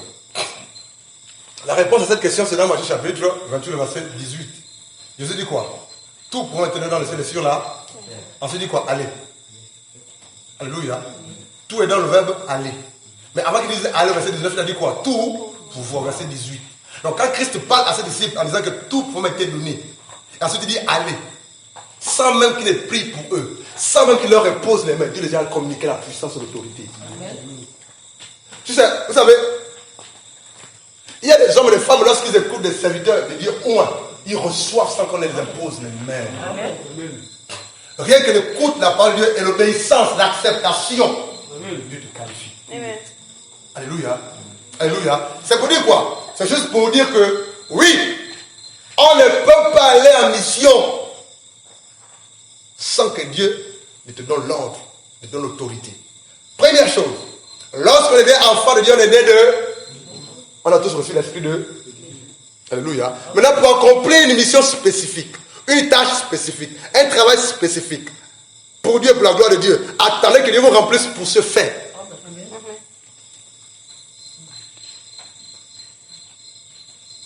Parce que chaque tâche, chaque mission a une onction bien spécifique. Une onction qui t'accompagne. Une onction. Si tu n'as pas l'onction pour, tu passes à côté, tu vas recevoir des claques. Amen. Amen. Ah non, c'est ça. Une fois, je crois, l'orphelin vient en bas. L'onction pour. Vous vous rappelez c'est l'enseignement, non? L'onction pour le prophète. L'onction pour l'évangéliste. L'onction pour ceux qui sont dans le social. Même pour ceux qui gèrent l'orphelinat ou bien qui gèrent les veuves, tout ça, il y a une onction pour. Et lorsque Dieu dit, dans Acte 1:8 là-bas, attendez que vous recevez la puissance. C'est la puissance pour, alléluia, évangéliser. Et rappelez-vous qu'après avoir entendu, reçu depuis la chambre haute là-bas, l'onction pour Pierre l'apôtre, le bec, c'est ça, non? Le peureux, c'était quelqu'un qui hésitait. C'est le premier qui a commencé à prêcher. Et quand il prêche, combien d'âmes? 3000 wow. Il a reçu l'onction pour. Mais avant ce jour-là, ou avant si Pierre prêchait, il devait faire. Il y a l'onction pour l'enseignement. Tout le monde n'est pas donné à enseigner. Il y a l'onction pour la prédication. Tout le monde n'est pas donné à prêcher. Il y a des personnes, quand ils prêchent, on dort. Mais quand ils prêchent, le Seigneur dit alléluia. Chaque chose que Dieu veut accomplir avec nous, Dieu nous l'accompagne, nous fait précéder d'une onction spéciale. Alléluia. Alléluia. Oui, question. Ça peut aller faire. Que Dieu bénisse. Question. On va aller. On a lu quel passage? Il reste quel passage là? Une question. Parce que je ne veux pas les doigts, il faut demander la parole. Comme dans le noir. Oui, question. Demandez la parole. Ok, merci. Allez-y. Excusez-moi, c'est juste. C'est le frère? C'est le frère? C'est le frère Patrick. Que Dieu bénisse, frère. Merci. C'est concernant, toujours, en fait, toujours dans le même sens de la mission. Je me pose la question. Est-ce que c'est possible, je reviens encore sur un point bien défini, est-ce que c'est possible qu'une sœur et un frère c'est-à-dire qu'ils craignent Dieu, aller en mission, c'est-à-dire qu'ils craignent Dieu, est-ce qu'ils peuvent aller en mission, les deux, et revenir? Je veux dire qu'ils craignent Dieu. Aller en mission. Aller en mission. Frères et sœurs mariés. Enfin, le frère peut être marié, la soeur aussi mariée, mais la mission, c'est-à-dire que c'est pour Dieu. Est-ce que c'est possible? Parce que si ce frère, cette soeur, vraiment, si le frère craint Dieu réellement, fait la volonté de Dieu, vraiment marche selon Dieu, la soeur aussi, et le but de leur mission, c'est-à-dire c'est de juste aller apporter ce que Dieu veut. Est-ce qu'il faut peut-être avoir des idées selon nous les hommes? Est-ce qu'il faut peut-être avoir des idées? Est-ce que c'est pas possible que les deux aillent en mission? D'accord. Je ne comprends pas bien trop le sens de la question. Pardonnez-moi. Mais là, ce qui est bien, c'est que il y a des tâches ou des missions ou un travail que Dieu peut donner à une personne ou à 2 à 3 personnes sans que l'ensemble ou l'assemblée ne soit informée. Parce que la personne a une relation avec le Seigneur. Alléluia. Et les deux peuvent aller à la mission. Mais c'est très délicat qu'un frère marié à sa femme et la soeur mariée à son mari, ils ont des partenaires différents, aillent à la mission ensemble. C'est pas bon. Je pense que je comprends là la question. Il est mieux que si le frère a reçu la mission, qu'il doit aller à la mission avec tel frère ou telle soeur qui est mariée, il est mieux que le couple, les 4 soient en. Et ce qui est bien, c'est qu'il va confirmer le mari comme la femme comme le mari. Parce que je ne comprends pas mieux le sens de la question, frère. C'est ça la question. C'est quand on fait ça. Alléluia. Amen. Donc, normalement, si le frère est marié, la première personne avec qui il doit aller à la mission, c'est son épouse. Amen. Parce que Jésus a envoyé 2 arbres. Et si tu es marié, la première personne avec qui tu dois travailler, c'est avec ton épouse et ton mari. Maintenant, il peut arriver que la femme, elle les occupe. La mienne travaille. Elle est fonctionnaire. Moi, je suis au principe au privé. Je suis à temps plein. Ça, c'est avec mon Dieu. Voilà quoi. Mon épouse travaille. Alléluia. Et par la passion salaire, par la grâce de Dieu, on subit à nos besoins. Et même pas plus tard qu'avant, Dieu encore dit, il faut dire à ta femme de veiller, sinon j'arrache ce travail-là. Et je lui ai dit, mais c'est pas ma goût. Voilà quoi. Et je peux aller à la mission sans mon épouse parce qu'elle est en fonction. Mais Dieu m'a dit qu'il va arriver d'ici peu où elle va arrêter de travailler pour la fonction, pour lui va être à temps plein, elle et moi. Est-ce que vous voyez un peu? Maintenant, si Dieu m'envoie en mission et il me dit, par exemple, va avec tel, mais Dieu confirmera à la personne. Soit Dieu lui parlera à la personne elle-même, ou lorsque Dieu parlera à la personne, Dieu va confirmer. Alléluia. C'est un peu ça en fait. Mais ce n'est pas normal qu'un homme marié comme moi aille en mission avec une femme ou 2 femmes ou 3 femmes. Si mon épouse est libre, je vais se marier en mission avec les sœurs qui sont... Non, il y a un problème. Là, c'est au cas où, papa. Si mon épouse est libre, je vais aller en mission avec mon épouse avec une autre personne. Alléluia. Voilà. Oui, frère. Je veux bien encore, frère. Car en fait, il y a des moments où j'ai suivi un homme de Dieu qui pouvait dire, à un moment où il s'enfermait dans sa maison, au moins 1 mois, dans sa chambre. Et quand il sortait, il y avait toujours quelque chose que Dieu lui donnait à communiquer au peuple. Amen. Et à un moment donné, il disait, le monsieur là, il est toujours dans sa chambre 1 mois, et quand il sort, vraiment c'est compliqué. Il disait que non, je m'en fous. Parce que c'est une relation entre lui et Dieu. Amen. Voilà pourquoi je dis, frère, vous êtes à vous créer Dieu. Si Dieu vous dit, allez en mission, vous prenez, même si c'est une seule qui n'est pas mariée, comment? Peu importe tout ce que les hommes peuvent dire. Si réellement dans votre cœur vous craignez Dieu, tout ce que les gens vont raconter là, ça passe. Amen. Moi, le but, c'est d'aller faire ce que mon père me demande de faire. Voilà pourquoi j'ai dit, est-ce que c'est possible? Un homme craignant Dieu, une femme craignant Dieu, peuvent aller en mission. Parce que le but, c'est d'aller juste faire ce que Dieu leur a demandé. Amen. Donc, peu importe tout ce que les hommes, c'est-à-dire que les hommes et les femmes vont dire que non, c'est compliqué, comment alors et les feuilles, c'est machin, tout. Est-ce que quand Dieu dit, Blanchard, prends, par exemple, je ne sais pas quelle sœur, allez en mission. Les hommes vont toujours avoir des arrêts de penser, machin, tout. On s'en fout. Je suis d'accord. On s'en fout. Comprenez le frère, alléluia. Comprenez le frère. Parce que moi, je crains Dieu. Je sais quelles sont les conséquences du péché. Moi qui connais la parole, moi que Dieu a choisi. Donc, je n'ai pas droit à l'erreur. Amen. Donc, peu importe tout ce que les hommes vont dire, frère, si Dieu a dit, tel frère, telle soeur, allez, ça c'est en secret, parce que la Bible dit que ce que vous me demandez en secret, je vous répondrai aussi en secret. Amen. Amen. Amen. Qu'il soit béni. Vous savez, au milieu de nous, tous les frères travaillent, vrai ou faux? La majorité, tous d'ailleurs. Et quand on va en mission du côté, depuis 3 ans, on va à la prison centrale de Yéné. Depuis 3 ans. Mais quelles sont les personnes avec qui je vais le plus?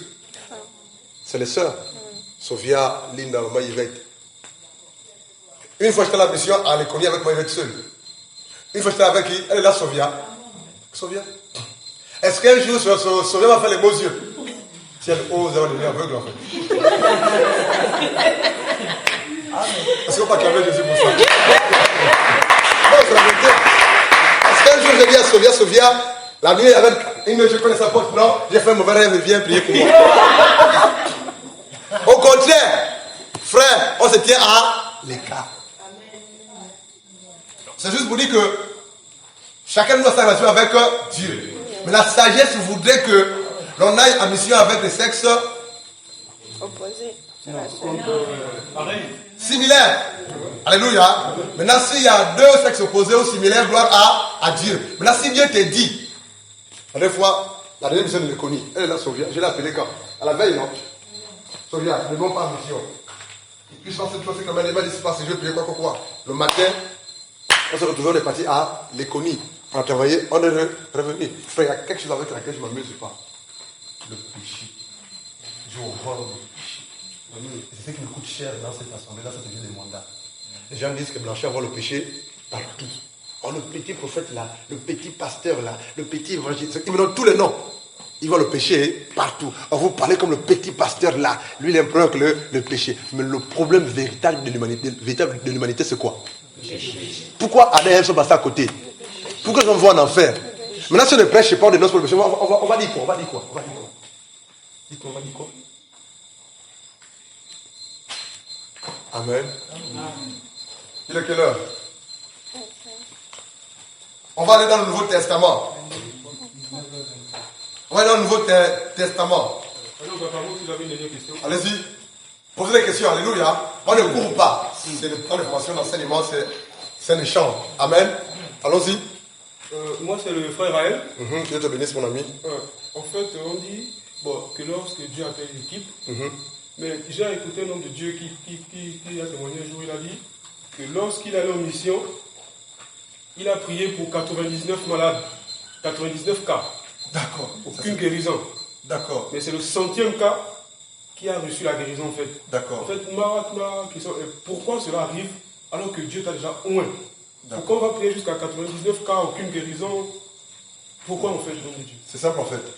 Alléluia, qu'il soit béni. Ce qu'il faut comprendre, c'est que quelqu'un me prend Romains chapitre 12. Romains chapitre 12. Allons-y, Romains chapitre 12. Répondez aux questions concernant la parole de Dieu avec des versets bibliques. C'est pas je crois que je pense que j'ai appris que j'ai vu mon père à la fois faire. C'est pas important. Lisons. Amen. Romains chapitre 12. Romains chapitre 12.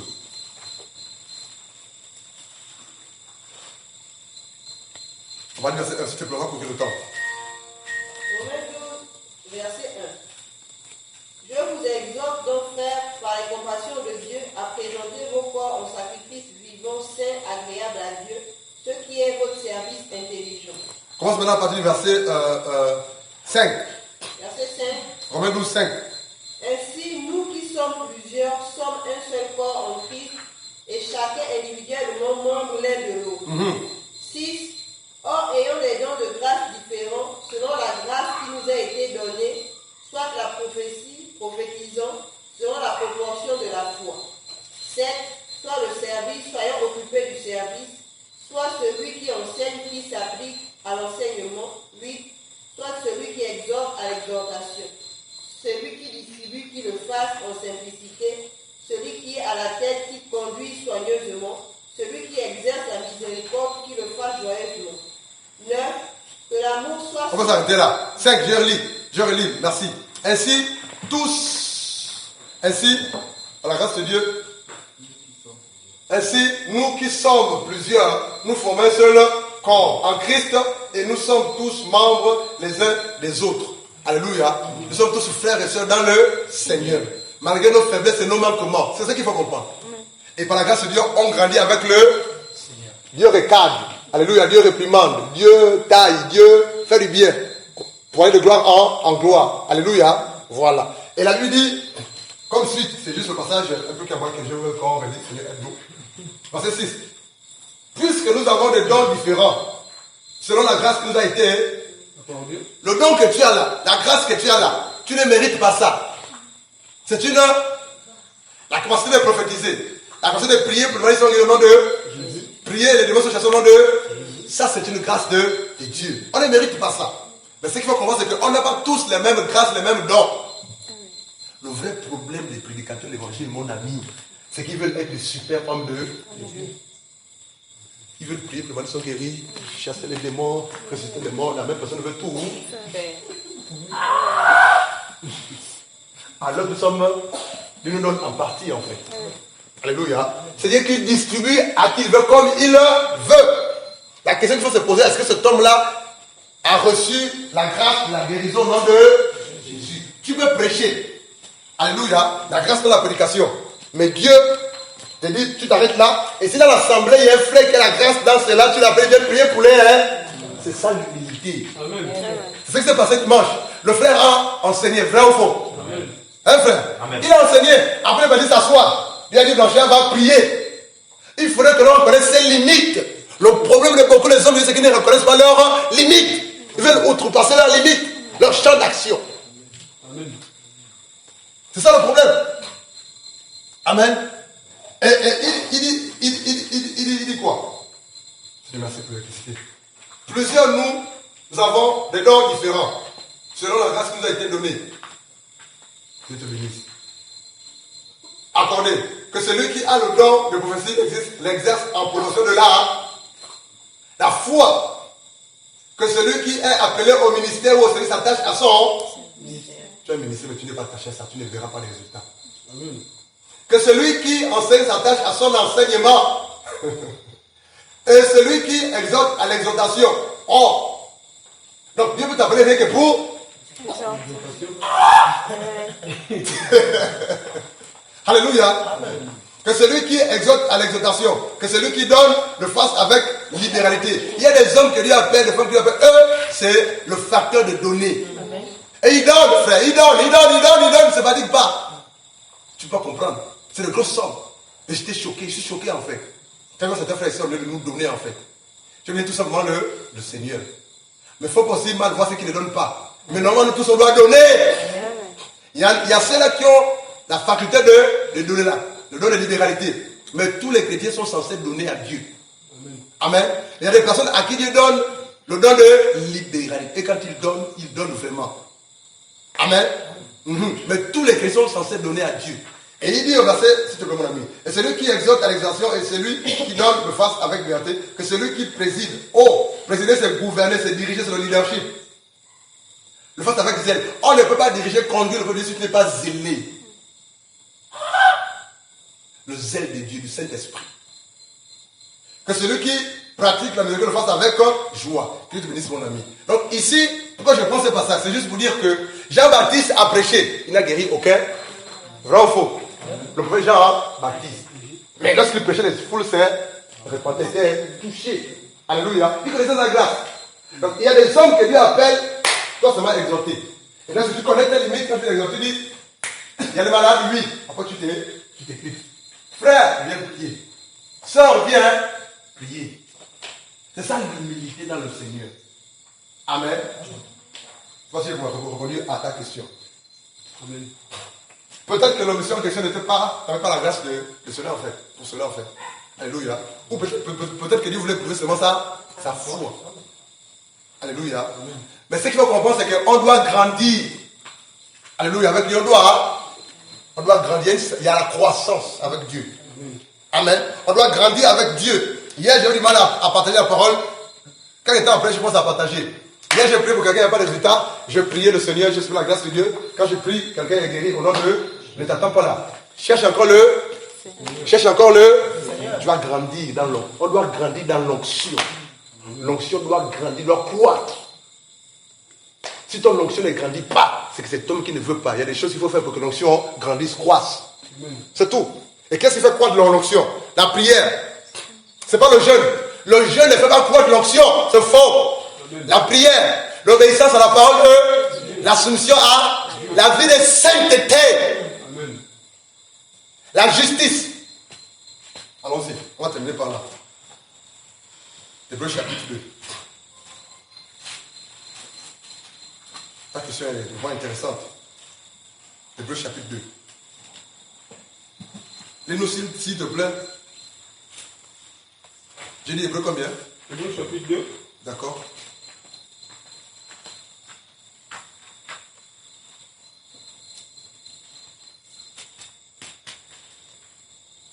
J'ai dit Hébreux 2, hein? Un instant, je vais chercher le passage. C'est Hébreux chapitre 1, merci Saint-Esprit. Alléluia. Lis le verset 7. Hébreux 1, le verset 7, on va terminer par là. On va continuer le Alléluia. Hébreux 7. Hébreux 1, 7, en descendant. Vas-y, frère. Hébreux 1, 7. De plus, il dit des anges. Il fait de ces anges des esprits et de ses serviteurs une flamme de feu. Mais il dit au Fils, ton trône, ô Dieu, est éternel. Le sceptre de ton règne est un sceptre d'équité. Tu as aimé la justice et tu as haï l'iniquité.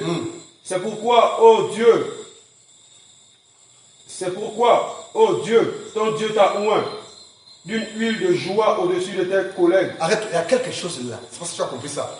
Il dit au verset 7. De plus, il dit aux anges. Il fait de ces anges des esprits. C'est le vent, des esprits, c'est ça les messagers. Et de ces serviteurs des flammes de feu. Tu es une flamme de feu. Plus besoin d'invoquer le feu. Il dit, verset 8. Mais il a dit au Fils. C'est Dieu le Père qui s'adresse à Dieu le Fils. C'est ça, non? Mais il a dit au Fils. Ton trône, ô Dieu, est éternel. Le sceptre de ton règne est un sceptre d'équité de droiture. Alléluia. De justice. Il dit, verset 8, mais il dit au Fils, ton trône, ô Dieu, est éternel. Le sceptre de ton règne est un sceptre d'équité. 9. Tu as aimé la justice et tu as haï l'iniquité. L'amour de la justice, l'amour de la vérité. Être droit dans le Seigneur ajoute, augmente l'onction. Tu n'as pas besoin de jeûner ou d'aller t'enfermer ailleurs pendant 40 ans pour avoir l'onction. Non. L'onction s'acquiert, se développe, grandit dans l'obéissance, dans la vie de sainteté, de justice, dans la haine du mal, la haine du péché. Il dit au verset 9, tu as aimé la justice. Si tu aimes plus la justice, alléluia, si tu aimes plus la sainteté, si tu cherches plus la sainteté, alléluia, la soif de Dieu, la faim de Dieu, Dieu te dit quoi? Tu as aimé la justice et tu as haï l'iniquité, donc le péché, le mal. C'est pourquoi, quelle est la conséquence de l'amour de la justice? La haine du mal, la haine du péché, l'amour de la justice, la droiture, t'amène quoi? T'amène, il dit, c'est pourquoi, oh Dieu, ton Dieu t'a oint d'une huile de joie au-dessus de tes collègues. Donc, pour faire croître l'onction, mes amis, ce n'est pas le jeûne, c'est la vie de prière, d'obéissance, de soumission à Dieu, l'amour de la justice, la parole de Dieu. Maintenant, le jeûne, c'est justement cet élément-là que Dieu utilise pour te rendre de plus en plus sensible par rapport à la voix de Dieu, selon Ésaïe chapitre 58. On ne jeûne pas pour avoir l'onction. On jeûne parce que c'est une instruction du Seigneur. Et dans la vie de jeûne, l'obéissance de vie de jeûne, Dieu voit ta soumission, ton obéissance. Il dira, oui, mon fils, ma fille, s'applique, obéit à ce que j'ai dit dans ma parole. Mais l'onction, frère, s'ajoute, grandit avec la vie de prière, la vie de sainteté, la haine du mal, la haine du péché, la droiture, la justice de Dieu. Lorsque tu défends les droits des veuves, des orphelins, lorsque tu lèves Jésus-Christ et Nazareth, lorsque tu prêches l'évangile, tu défends la parole de Dieu, Dieu t'ajoute l'onction. Que Dieu soit béni. Je voulais poser une question. Allez-y. Je crois que c'est la dernière. Demain, on va commencer avec les questions. Amen. La question que moi je veux poser, c'est si déjà le jeûne ne fait pas vraiment partie, n'est pas vraiment une grande charge. Non, le jeûne n'ajoute pas l'onction. N'ajoute pas l'onction. Ne fait pas grandir l'onction. Parce que nombreux jeûnes, 40 ans, non pas 40 ans, 40 jours de jeûne de prière, le jeûne n'ajoute pas l'onction. C'est faux. Amen. Le jeûne rend sensible ton esprit pour être en communication avec le Seigneur. Isaïe chapitre 58, le vrai jeûne. Mais le jeûne n'ajoute pas l'onction. Vous ne faites pas croire l'onction. Je ne jeûne pas parce que je veux l'onction. Je jeûne parce que Dieu me dit de jeûner. Parce que la Bible me demande de jeûner. Il y a des hommes qui ont un ministère de jeûne. Autre chose. Et ceux qui ont le ministère de jeûne là, alléluia, Dieu leur donne l'onction pour chasser les démons. Il y a une catégorie de démons qui ne sortent que par le jeûne et par la prière. Dieu vous bénisse. On va prier. Bénissons Dieu pour sa parole. C'est la première soirée. Alléluia. Il nous a fait du bien. Demain, on va commencer par les questions-réponses dès 18h30. On va enchaîner. On va continuer. Prions le Seigneur.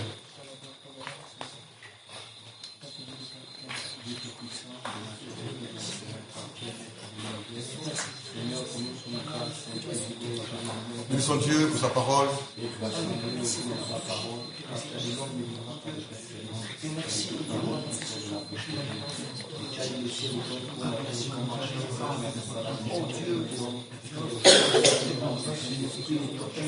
Prions le Seigneur, bénissons le Seigneur.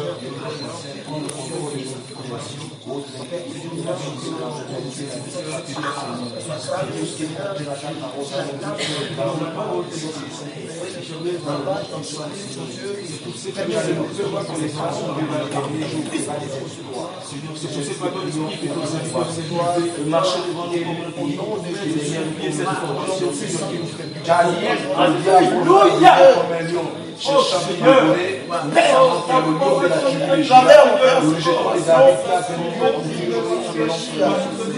aide-nous à mettre en pratique, Seigneur, tous ces messieurs, le casque du salut, le bouclier de la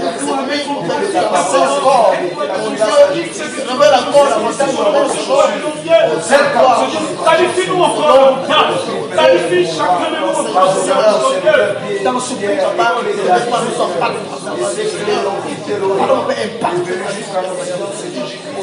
il est choisi ses clés en Afrique. Dans ce pays, Seigneur, consacré, faire ta volonté, Seigneur.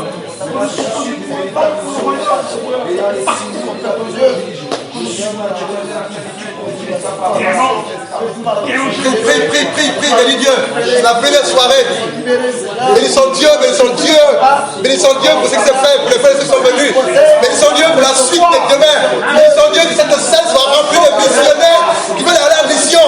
Bénissons Dieu qui vient à dire les formés pour les missions. Bénissons Dieu, bénissons Dieu, bénissons Dieu, bénissons Dieu, bénissons Dieu. La moisson est grande, mais il y a peu des ouvriers. Bénissons Dieu qui a pris les ouvriers. Bénissons Dieu pour la moisson pour les missionnaires. Bénissons Dieu, bénissons Dieu. Est-ce que ce soir, c'est la gloire, Seigneur, c'est la gloire, quelque chose de particulier. Qualifié, Seigneur. Merci, mon Dieu. Tu donnes aux personnes auxquelles on fait gloire. Oh Jésus, Dieu d'Abraham, d'Isaac et de Jacob. C'est la première soirée de ce temps de formation de foi que nous vivons tout le mois de janvier. Ce soir, nous avons posé les fondements, Seigneur. Nous avons présenté les versets bibliques. Nous avons défini certains mots. Je prie, mon Dieu, mon roi, mon Seigneur, mon sauveur, alléluia, que tu mettes encore la soif, la faim. Je refuse, Père. Je refuse que celui qui est là pour la première fois ne revienne plus demain après-demain.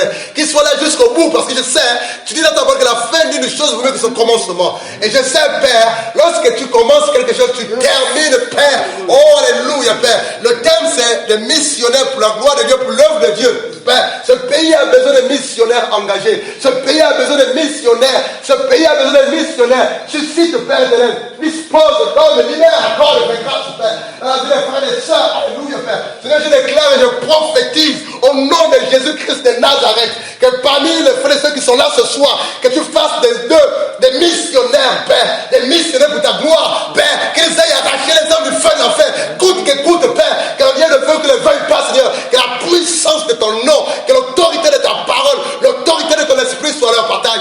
Seigneur, je te bénis pour les autres jours. Je te bénis pour demain. Je te présente la soirée de demain, Père. Seigneur, étends-nous, épate-nous. Dirige-nous, conduis-nous par la puissance de ton esprit, Père. Ouvre les yeux. Fais tomber les écailles des yeux. Ouvre les oreilles. Que les oreilles soient débouchées au nom de Jésus. Père, que cette parole, que cette sémence, Père éternel, que ta parole produise du fruit dès maintenant et à jamais au nom de Jésus-Christ de Nazareth. Je refuse que le diable vienne voler cette sémence. Je refuse que la confusion soit leur partage. Je condamne tout esprit de confusion. Je condamne tout esprit de lenteur. Je condamne tout esprit de raisonnement, Père. Que ta gloire, que ta présence, que ton règne soit notre partage. Nous te bénissons, nous te remercions pour les nouvelles personnes demain. Je te bénis, je te remercie pour nous qui sommes là. C'est dans le nom de Yeshua, c'est dans le nom de Jésus-Christ que nous avons prié. Tout le monde dit Amen. Amen.